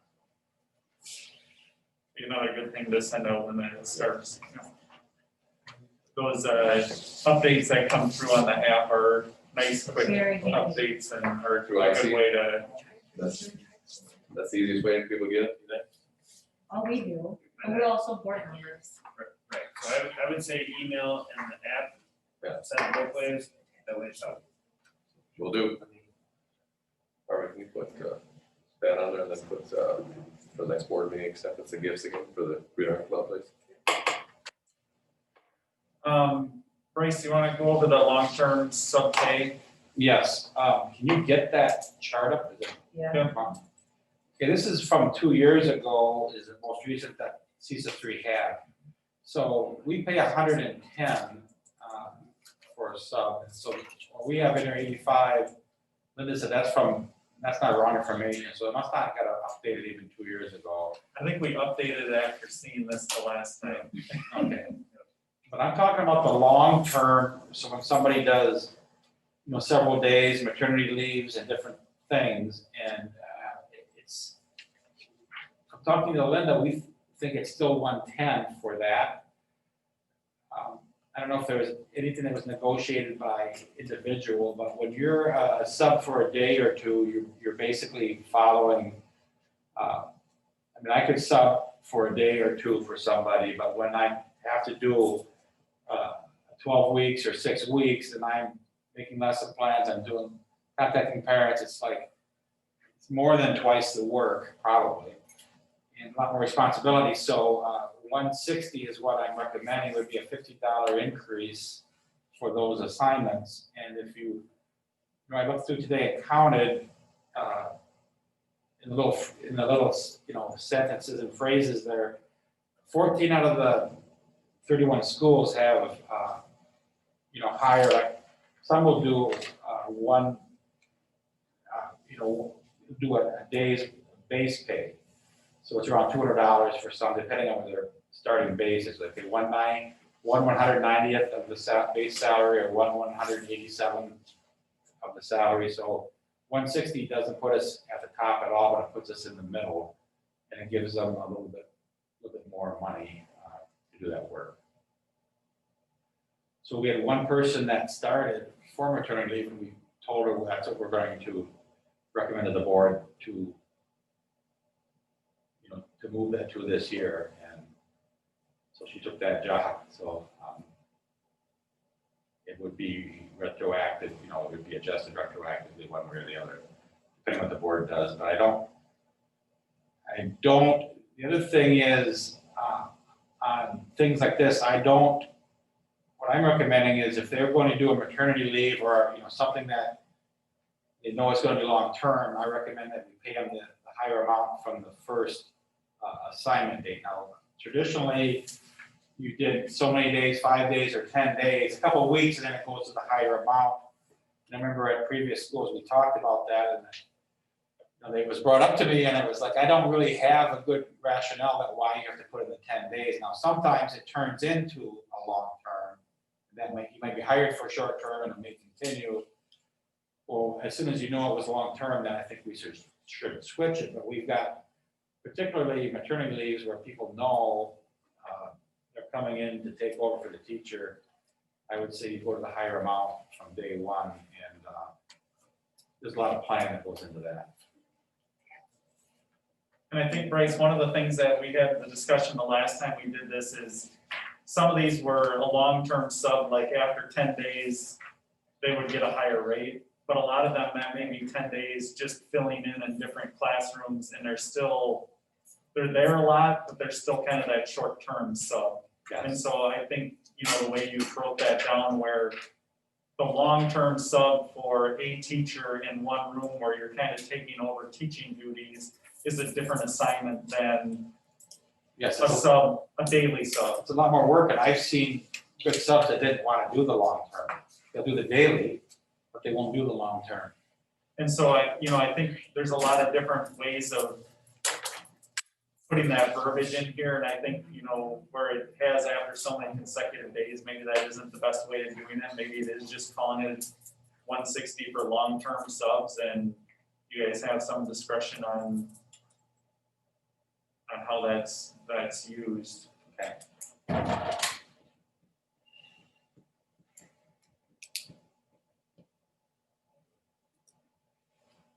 And are you recommending that the regular rate, just the daily rate, stays at 110? Yes.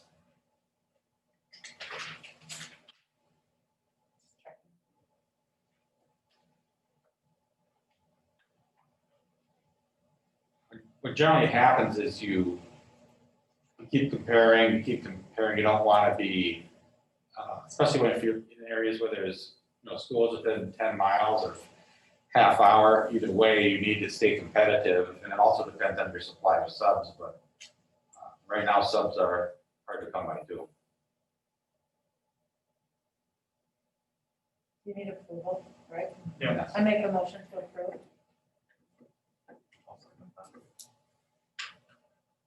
And you're okay with the language we kind of talked about there?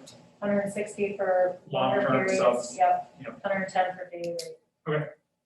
So we have a motion by Schimick and a second by Mitchick to approve the increase in sub pay for long-term subs to 160 per day. The daily rate would stay at 110. Is there any discussion? We need to add their mic retroactive, as Mr. Bird said, does that need to be in motion for the starting the school year for our sub that's already doing that? We can have it for the entire school year, yes. Perfect. As long as you're okay with that, since you made the motion. I approve that, yes. Retroactive. Okay, is there any other discussion? Seeing none, all those in favor, please say aye. Aye. Opposed? Motion passes. On the personnel items, the first one on there is a volunteer coach agreement for football. Yeah, Coach A approached John Ross Lynchite and asked him if he'd be interested in volunteering, and John Ross who's finishing up down, and he's got 1 year left, who is at Platteville now. Great resume builder for him, and obviously he's got played some football up in Duluth, so he's got a lot of experience that we're excited to add him to as a volunteer coach. Okay, and I'm pretty sure we don't have to approve those anymore, right? You're just letting us know, which Yep. is appreciated. And then on to special education aid. Yeah, we had a special education teacher this year, Lisa Johnson, teacher 8, sorry. Came up from, lives in Muscatine, and she's got a ton of experience, worked with Mr. Bird at Riverdale for a ton of years, long time. Very good, very nice to add someone like this on, so Lisa Johnson is our recommendation.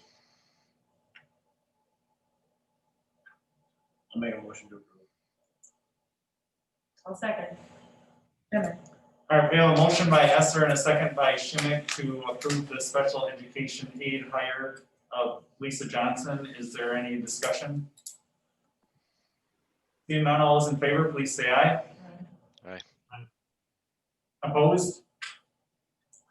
Motion passes. Barb, do you have items for us to sign over there? We can take care of that on our way out here, quite my pen holds together. Then the dates for the next board meeting, we were gonna include a finance and building and grounds. And then the next regular board meeting would be not until October 14th.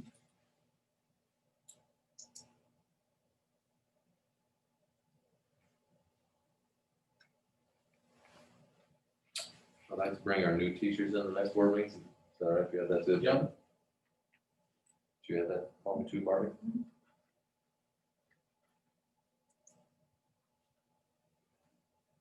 Which meeting do you want to set up first, finance or building and grounds, and how soon, or? Maybe a couple of weeks for finance, if that works, like any, move to the 21st.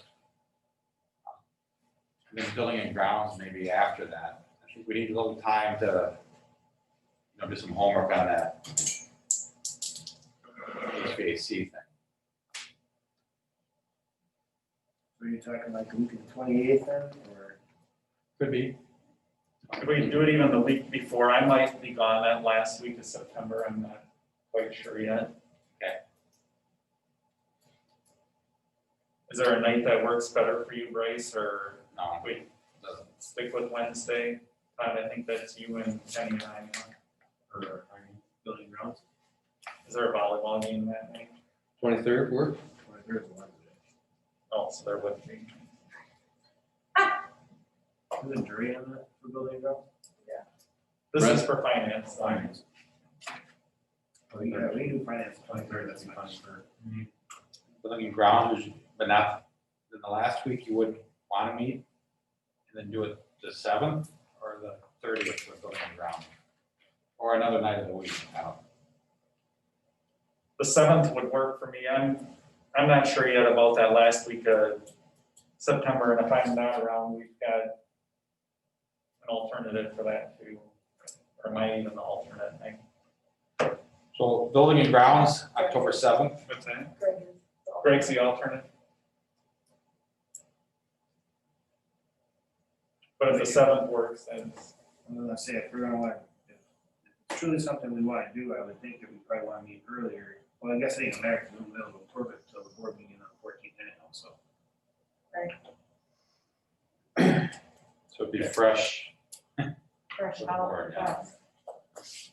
All right, yeah, we can do building grounds on the 7th. Ask Linda, the finance, the 23rd, is that work for her? She's listening. That should work. That will work. Thanks, Linda. So finance, 5:30, or 6 o'clock, 5:30 work time. Is that pushing it? 5:30, so 5:30 finance, and then October, what for B and G? 7, The, and then that's not homecoming week, so that'll be okay. yes. Starts, Might be gone. What time for building and grounds?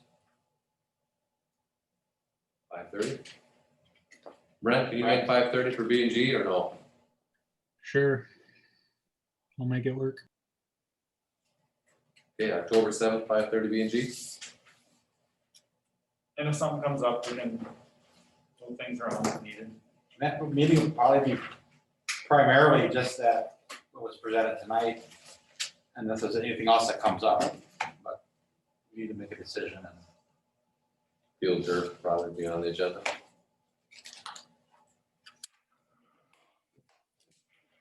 To keep up with Southwestern, you know. I make a motion to adjourn. They did what? Field turf. What the heck they get? I don't know if they got it. I'll second it. We have a motion to adjourn and a second. All those in favor, please say aye. Aye. Aye. Opposed? Gee. We are adjourned. Thank you, guys. Have a great night, everybody. Good night. Josh, I was laughing because these fields out in Montana and like a lot of those schools have. Oh, yeah. They have all the oil wells and stuff out there. They did it through the referendum, or they did it by the school once they had- I mean, they can drive like 3 hours for football, that's it. That's it. What was they like, doing like ski I'm just trips wondering if like it's- that? They do it. I'm not sure if it's green or if it's blue from the school. I've been writing on my last one. I'll give you All right, how do I know, I'm surprised they're, not everybody threw a fit on. it just invites criticism, and that's what it is, the cost, that's the thing.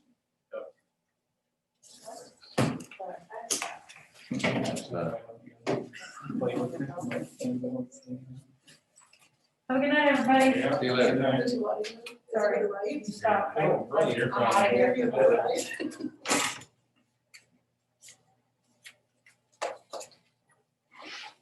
Remember, I had to go down to Texas, oh, Mike Lee. That's it. So Mike, I remember I had to go down to Texas for when we had Renaissance here, you know? So I went down to Texas to Fort Wayne, Texas, down there for a conference. And you come in and you can see, you know, field turf, big, you know, all these high schools are like, Oh, yeah. it's not gonna, that's, she's doing all these, like that many colleges around? I said, no, those are all high schools. Like, oh, just beautiful football stuff. Track, field turf, huge concession stand, or I mean, stand. Knew a guy in college that, in grad school that was coached in Texas at a high school, and he said that went to town, and, you know, put gas in his car, and went on paper, you're the new football coach, right? You don't pay for any gas, and, you know, all this stuff, and furniture, you have to pay for furniture, and he says, but if you don't win, you're out. He says, "You don't win out there, you just go on." You're gone. Yeah. Yeah, we're not keeping you around.